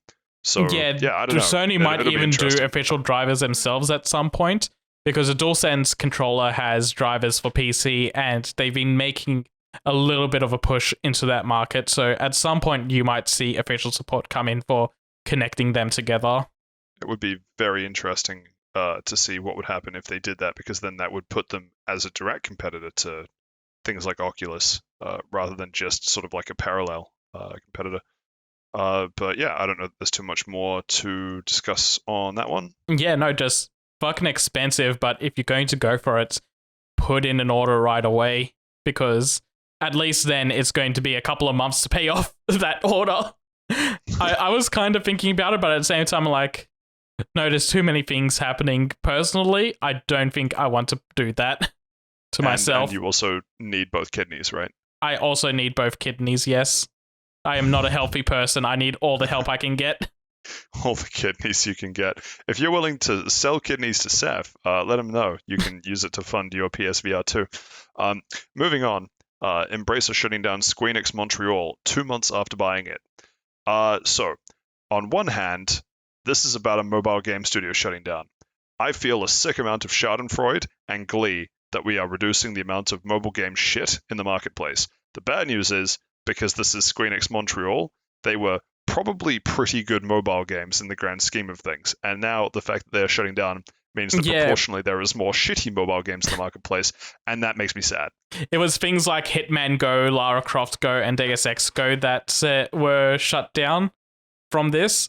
I believe that a good chunk of the studio just got moved to like Eidos Montreal and Crystal Dynamics, but there's still a good chunk of people that lost their jobs from this, which sucks. But it seems like a good idea to kind of downsize after that massive purchase. Plus, now they're going to have to like compete for the same jobs as all the Twitter engineers. Man, that's depressing to think about. Yeah. But yeah, on top of this, I've also heard that that Embracer went to Eidos and shut down one of their games they had planned and massively downsized another game that they have planned. So, it seems like the budget for Eidos is being shrunk. They're not going to spend hopefully all that money is coming out of their marketing budget, because apparently all their marketing budgets made Tomb Raider super expensive. Interesting. Yeah, I guess we'll have to wait and see on that one. If Embracer turns into if Embracer starts killing off studios like that, Embracer's going to have to change its name to something with a second letter beginning with A, because EA has a farm. Unfortunately, there is more space on that farm for EA to send studios to, but Embracer might be setting up a similar farm like next door to that one. And it might be a little further north, in fact. There's lots of room for studios to run free away from Embracer, which is holding the gun. Anyway, ignore the ditch. Yeah. And all the like weird Rambo-esque like spike pits that just line the edges of the field. Next up on the list, Parasite Eve rumor. Actually, just Squeenix doing shitty NFT things. Yeah, so this came out last week, shocked. But this came out last week, and I didn't talk about it because it was just kind of a trademark was happening, so I didn't think it was worth talking about. And boy, am I glad I didn't get anyone to talk about it last week, because this is real bad. So Symbiogenesis is the name of the Parasite Eve franchise over in Japan. So when that got trademarks, everyone was super excited and thought that meant a return of Parasite Eve was happening. But no, it's just the name of a new NFT project that they're starting, and everyone's losing their minds and ripping apart Square Enix for it. I have nothing. It's just every time Square Enix and NFTs make it into the news, it's like, oh boy, Activision Blizzard with treatment of employees and Square Enix with NFTs. I think this is even more. Seen how this goes. I think this is even more hurtful than usual because it got so many people excited about a beloved series possibly coming back, and it's just like, no, we're just using the name of that series for a worldwide NFT project instead. Well, hang on. It sounds like what you're describing here is a rug pull, yes? Yes, that is in fact what Square Enix has done. Which would be very much in line with NFTs. Yes, those are in fact scams that pulled a rug from underneath you. So, if anything, we should actually be praising Square Enix because of how hard they've committed to being shitty NFT crypto bros. I usually, yes, but they've already pulled a rug on people with Balan Wonderworld, and I don't want to give them more rug to pull. Did they like put the rug back, or are they trying to like get you to jump up and down and trying to sneak it underneath before you notice? You know that Mario Party minigame where everyone's standing on top of plates and you just keep hammering away at them, trying to hopefully knock them all away with the plate? It's that. There's just more rugs underneath, and every time you jump, there's another rug for them to pull. And they're just hoping to trip you on one of them. Man, they got like a shipping container of like discount rugs because boy, do they have a lot of them. Rugs for less. Rugs for less. There's a store over in it might just be Canada actually, called Shoppers Drug Mart. It's like a chain. It's like a big pharmacy. But I'm just thinking of Shoppers Rug Mart, and it's just Square Enix. They just bought out the entire mart. They did. Nothing but rugs. You walk in and the rug gets pulled from under you. But it's weird because it doesn't get pulled out from under you out of the store. It gets pulled out from under you into the store. Do you think Babylon's Fall was also a rug pull moment? Okay, I'll be honest. I think Babylon's Fall was a rug pull like the other way, where the community rug pulled Square Enix. I feel like that was Square Enix rug pulling Platinum Games. And Platinum Games is rug pulling Babylon's Fall servers in February. Yep. I'm glad that Bayonetta 3 is such a good game because they needed a win. They needed to win hard. Actually, did you briefly talk about that last week at all? I did, but I was only like 3/4 of the way through. I've finished it now. I'll talk about it at some point, but I do like that game a lot. And also about the outcome of the Helena Taylor thing. I don't remember if we covered it or not. We covered it last week as well. Cool. Go back and listen to last week. Like I will be. Next up in the list, we have... so, speaking of farms, where things that aren't for this world get to go and roam and run free, I didn't realize that between Overwatch 1 and Overwatch 2, they'd be sending Torbjorn and Bastion to the farm. And, you know, there's some debatable like mechanics around, you know, man versus machine, can Bastions feel pain, all that sort of thing. Now they've crossed a line. Blizzard has sent Mei to the farm. For daring to say free Hong Kong. I can't tell if that's part of the shitpost anymore, but that just makes the story even better. No, unfortunately, well, maybe Mei is in support of a free Hong Kong. I am as well, free Hong Kong. But Mei has a rather... it seems like such a non-story. Like I'm trying to make this seem like news, but Mei's had an ice wall since Overwatch 1, which came out many years ago. But for some reason, in Overwatch 2, it's like buggy and therefore overpowered. Buggy for one character. It's literally just because it's a bug with the new Overwatch 2 character. And instead of removing the Overwatch 2 character to fix the bug, because that she's new and shiny and people are paying for her, they're going to remove Mei instead. Again, I got nothing. It's so fucking stupid. And it's so fucking stupid. If I was playing, I'd be mad because Mei was one of my mains in Overwatch 1. And same. Yeah. I'm glad I'm not playing. I wouldn't want to go through this hell of my character being removed from the game. Yep. keeping with Overwatch 2, so that shiny new Overwatch 2 character, Seth, the one that you know and love and can name for me because I don't have the name off the Kimiko, top I of my think, head is right the now. name. Or Kimiko, cool. Kiriko. So, what if you really liked playing Kimiko or Kiriko, and you went, the skin's kind of mid for how good the character could be. I want a new skin. How would you go about doing that? Normally I'd just play the game and, earn my unlocks for the game as Blizzard so Wrong. intended. Oh, You just wasted 7 months of your life, dumbass. Oh, no. You need to get the 16 digits on your mum's credit card number, the 3 digits on the back, and the expiry code, because that's the only way you're going to get that sweet, sweet legendary skin for Kimiko or Kiriko. But what if I told you that if you took the blue pill, well, wait, red, if you took the other pill, it's the blue got pill. presented- Blue pill is freedom. okay, if you took the blue pill, take the blue pill, that there is another choice, another way to get your Kimiko Kiriko skin. Tell me about this blue pill. Are you familiar with the game World of Warcraft? I am familiar in the fact that I know that it exists and it is an MMO that people play.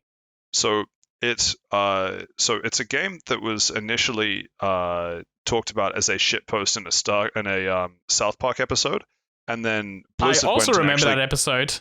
Yeah, and then Blizzard went and actually created a game based on the episode. It was crazy, and the game did pretty well. So within the game, you can get Randy from South Park to bless you with a certain amount of coin every so often, a grind, if you will. Is any of that coin spooky ectoplasm? It's the spookiest, ectoplasmiest goo that you've ever seen. I don't know if I want this, but go on. And so Blizzard, or Activision Blizzard as they are now, have this fun little incentive where if you grind enough, that you can get, are we allowed to call them V-Bucks, or is that trademarked? I believe that may be trademarks. You can get B-Bucks. And the B-Bucks are valid in any Activision Blizzard game.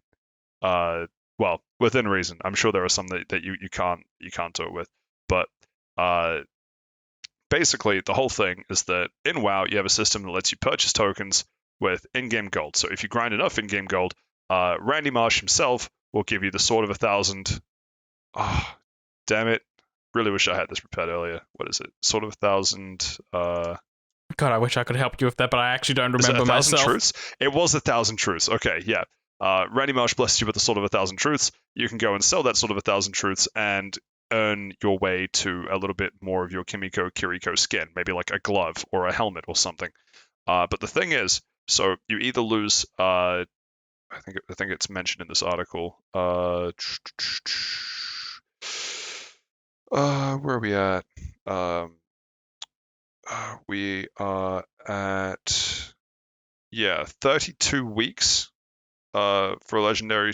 Hang on, am I right? 32 weeks. Where's the Reddit post? 13 euros for one token, 90 cents a week. Basically, it saves you a bunch of time, a shitload of time. I've lost the piece of the article where it mentions the specific time periods, but basically the whole point of that random bit, which I now realize is going for way too long, is that you can earn Overwatch 2 rewards faster by playing WoW instead of playing Overwatch 2. That's Wahoo. so insane. What a reality. It's so insane, but I kind of love it. So what's interesting is that that's now the second thing that you can earn faster in WoW than you can through the actual thing. The first thing being Venezuelan dollars, because at least at one stage, probably is still the case, World of Warcraft gold is worth more than Venezuelan dollars. Jesus Christ, yeah, I remember hearing about that. Now, there's something else I want to add on to this. Following off the NFT articles about Square Enix, this is the future that NFT bros wanted, where you go play one game, grind for hours, so you can earn something for another game some other way through like the blockchain, and this is a nightmare hell that they want. Do you remember it was an unironic A LinkedIn post? Yeah, Yeah. exactly. The full copium Web3 crypto bro dystopian vision. And everyone went, this is a bait, right? And the guy genuinely meant that that's the future that he wanted. Here it is, buddy. Yeah. Here it is. He's probably enjoying this. He's probably going and playing WoW right now to go get that Kiriko skin, which I've He's thinking, googled. It's finally, Kiriko. it is Kiriko. Cool. Yes. Future Seth, edit out every time I said Kimiko. No. Future Seth, stop telling me no. No. I will wait exactly 2 seconds so it's technically the future and then answer no. Shit, he's on to me. Yeah, I don't really have anything more to add to this one either, because all of the news is just kind of the news that you read and go, wow, that's amazing. Why is the world like this? And then you move on. Yeah. Yeah, I can see that. I think it is absurdly funny that it is happening at all. See, Blizzard, my question is, Blizzard, get your shit together. If people can play your other game to get all your rewards faster, you're definitely doing something wrong to try and make the grind in Overwatch 2 absurd. my question is, are they going to do a Diablo Immortal thing and then lock out everyone that's purchased in-game skins using WoW grinding? And make them in debt. And then And make have them to in pay debt? it back. Exactly. They've done The it thing once is, before. I could see them doing it again. that's the thing. Everyone listening going, wow, that's insane. Why would they ever do that? They've done it once. There's nothing stopping them doing it again. Oh, what crazy times that we live in. Right. Well, I guess yeah. Anything more to add from you? Otherwise, I think we've wrapped up the news for this week. We have, in fact, wrapped up the news for this week. Patrick, would you be so kind to take us into the audience question of the week? I would, Seth. I would be so kind as to take you through the audience question.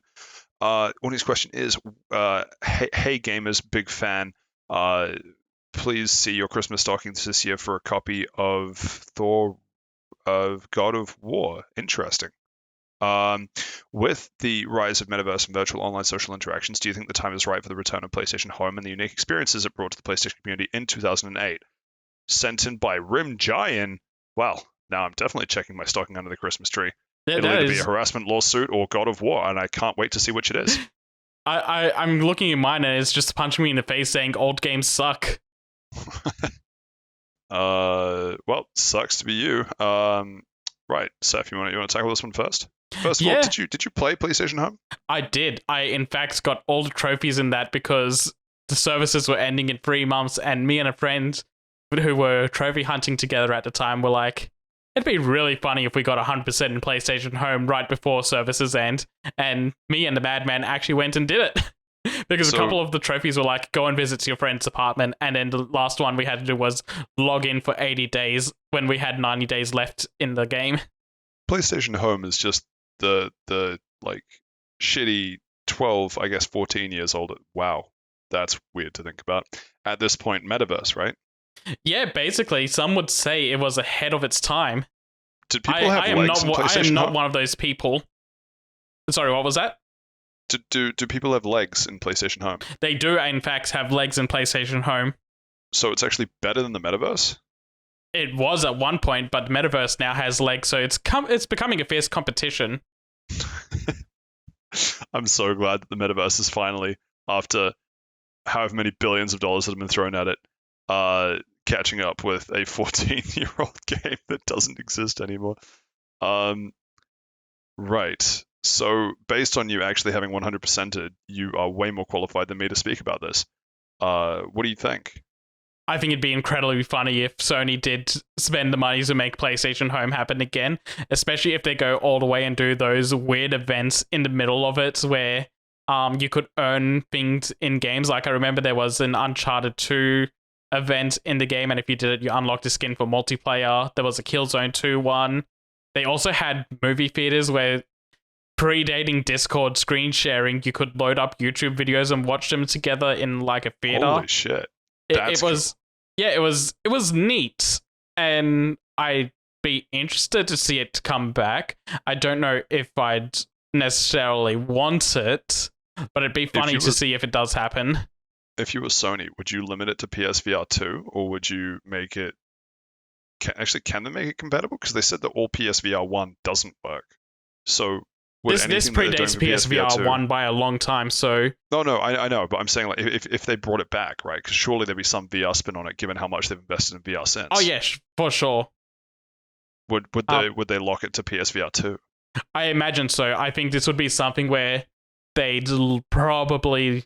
I think we're at that point where Sony's going to start going to all our first party stuff is just PS5 now.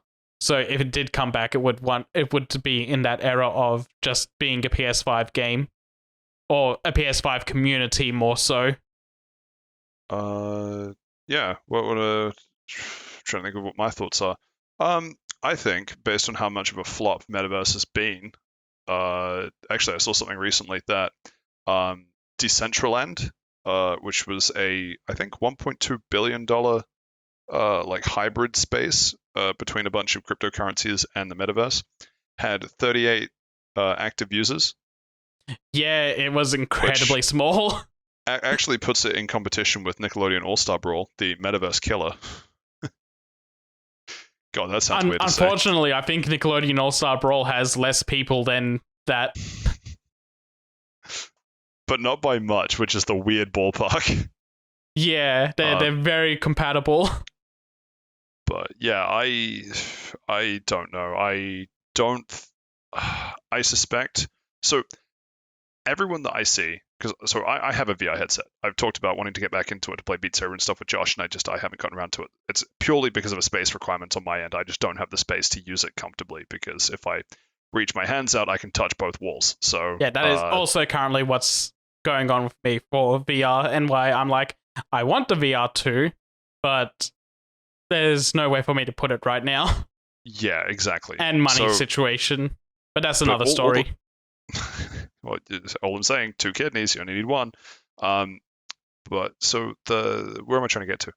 A lot of the people that have shed on the metaverse talk about how metaverse is catching up to what VR chat was and is, and VR chat being significantly older, run on a smaller budget. Basically, yeah, this is like the blueprints. PlayStation Home is like the blueprints of that. God, you just said it, and I've already blanked on it. VR chat. VR chat, that's the one. Yeah. And that's kind of my point, is that I don't think there's a need for these big first party investments into these sort of collaborative spaces, because it feels like if one of them was to work, it would be something like the metaverse, and that's just clearly not taking off. That I don't know that Sony can look at how much Mark Zuckerberg is just literally setting on fire at Meta and going, yeah, but if we do it, it'll be better, I swear. Yeah, I just don't see it happening.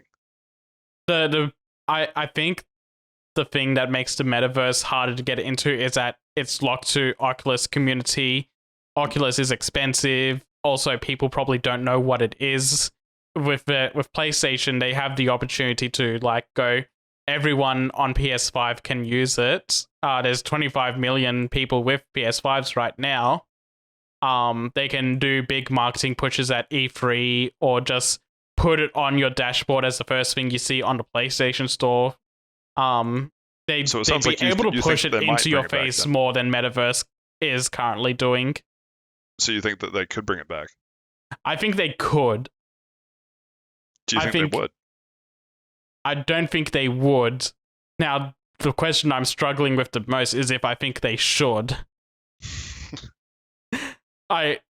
I don't think they should, but I want it to happen so much. I want to see them just come out on stage and go, PlayStation Home 2 here. It will be bigger and grander. You can play bowling again. You can play pool again. You can go to the cinemas with all your PlayStation friends. It'll be fantastic to see it crash and burn a second time. Okay. Random tangent of that. Do you think the eventual Discord integration with PS5 undercuts some of what PS Home would have been targeting? I think they could integrate them. Like, do some sort of, like, Discord community within PlayStation Home. That sounds like more of a toxic dumpster fire than most Discords I'm in. Yeah, It I don't know if I it- like that reality. It definitely would be, but I'm also kind of imagining like you're on your own server with some friends and in a Discord call together, and that somehow connects a PlayStation Home and puts you into a room together where you can do whatever you want. Like Among Us VR. Like Among Us VR, yes. Interesting. Well, I don't really have too much more to add to that. Yeah, the should, would, could's a good breakdown. That you're right, they definitely could. I also agree with you. I don't think they would, but whether or not they should, I'm leaving entirely up to you, the person that 100%ed PlayStation Home. I think they should. It'd be funny to see happen. It'd be interesting to see what they do as well. It would, and it could, and it should. Anyway, hopefully, Rim Giant. Oh God. Hopefully, Rim Giant finds that one, that question satisfactory. If you or someone that you know has a question that you want us to answer, get in touch. We are on Facebook, Fast Travel Lounge, Twitter at Fast Travel Lounge, minus one of the L's that Josh is. Wait, is it Steve's turn to watch the L, or is it Josh's? Who gets it on weekends? I think they switch every second week. Josh gets it, and the rest of the time it's Steven's. God, that divorce was so messy. I hope the L's doing okay. It gets 2 Christmases. It's doing fine. I'm glad. Yeah, we're also on good old Google Mailbag, fasttravellounge@gmail.com. Feel free to give us a like, comment, rating, review on your preferred podcasting platform, because it really helps out. I've forgotten the rest of my normal script, and honestly, it feels kind of tiring to say it week after week. Speaking of things that are like you do week after week, God, okay. I don't know how you do the fucking podcast. I don't know how you do the fucking sponsor segment for the Josh's album of the week. Like you've got that down pat. The pun not intended, but also kind of intended. Like it crossed my mind that it was a pun as I was saying it. I don't know what you're talking about. Do you not remember the names of all of our sponsors for Josh's album of the week specifically? We have like 20 sponsors for Josh's album of the week right now. It's getting very hard to keep track.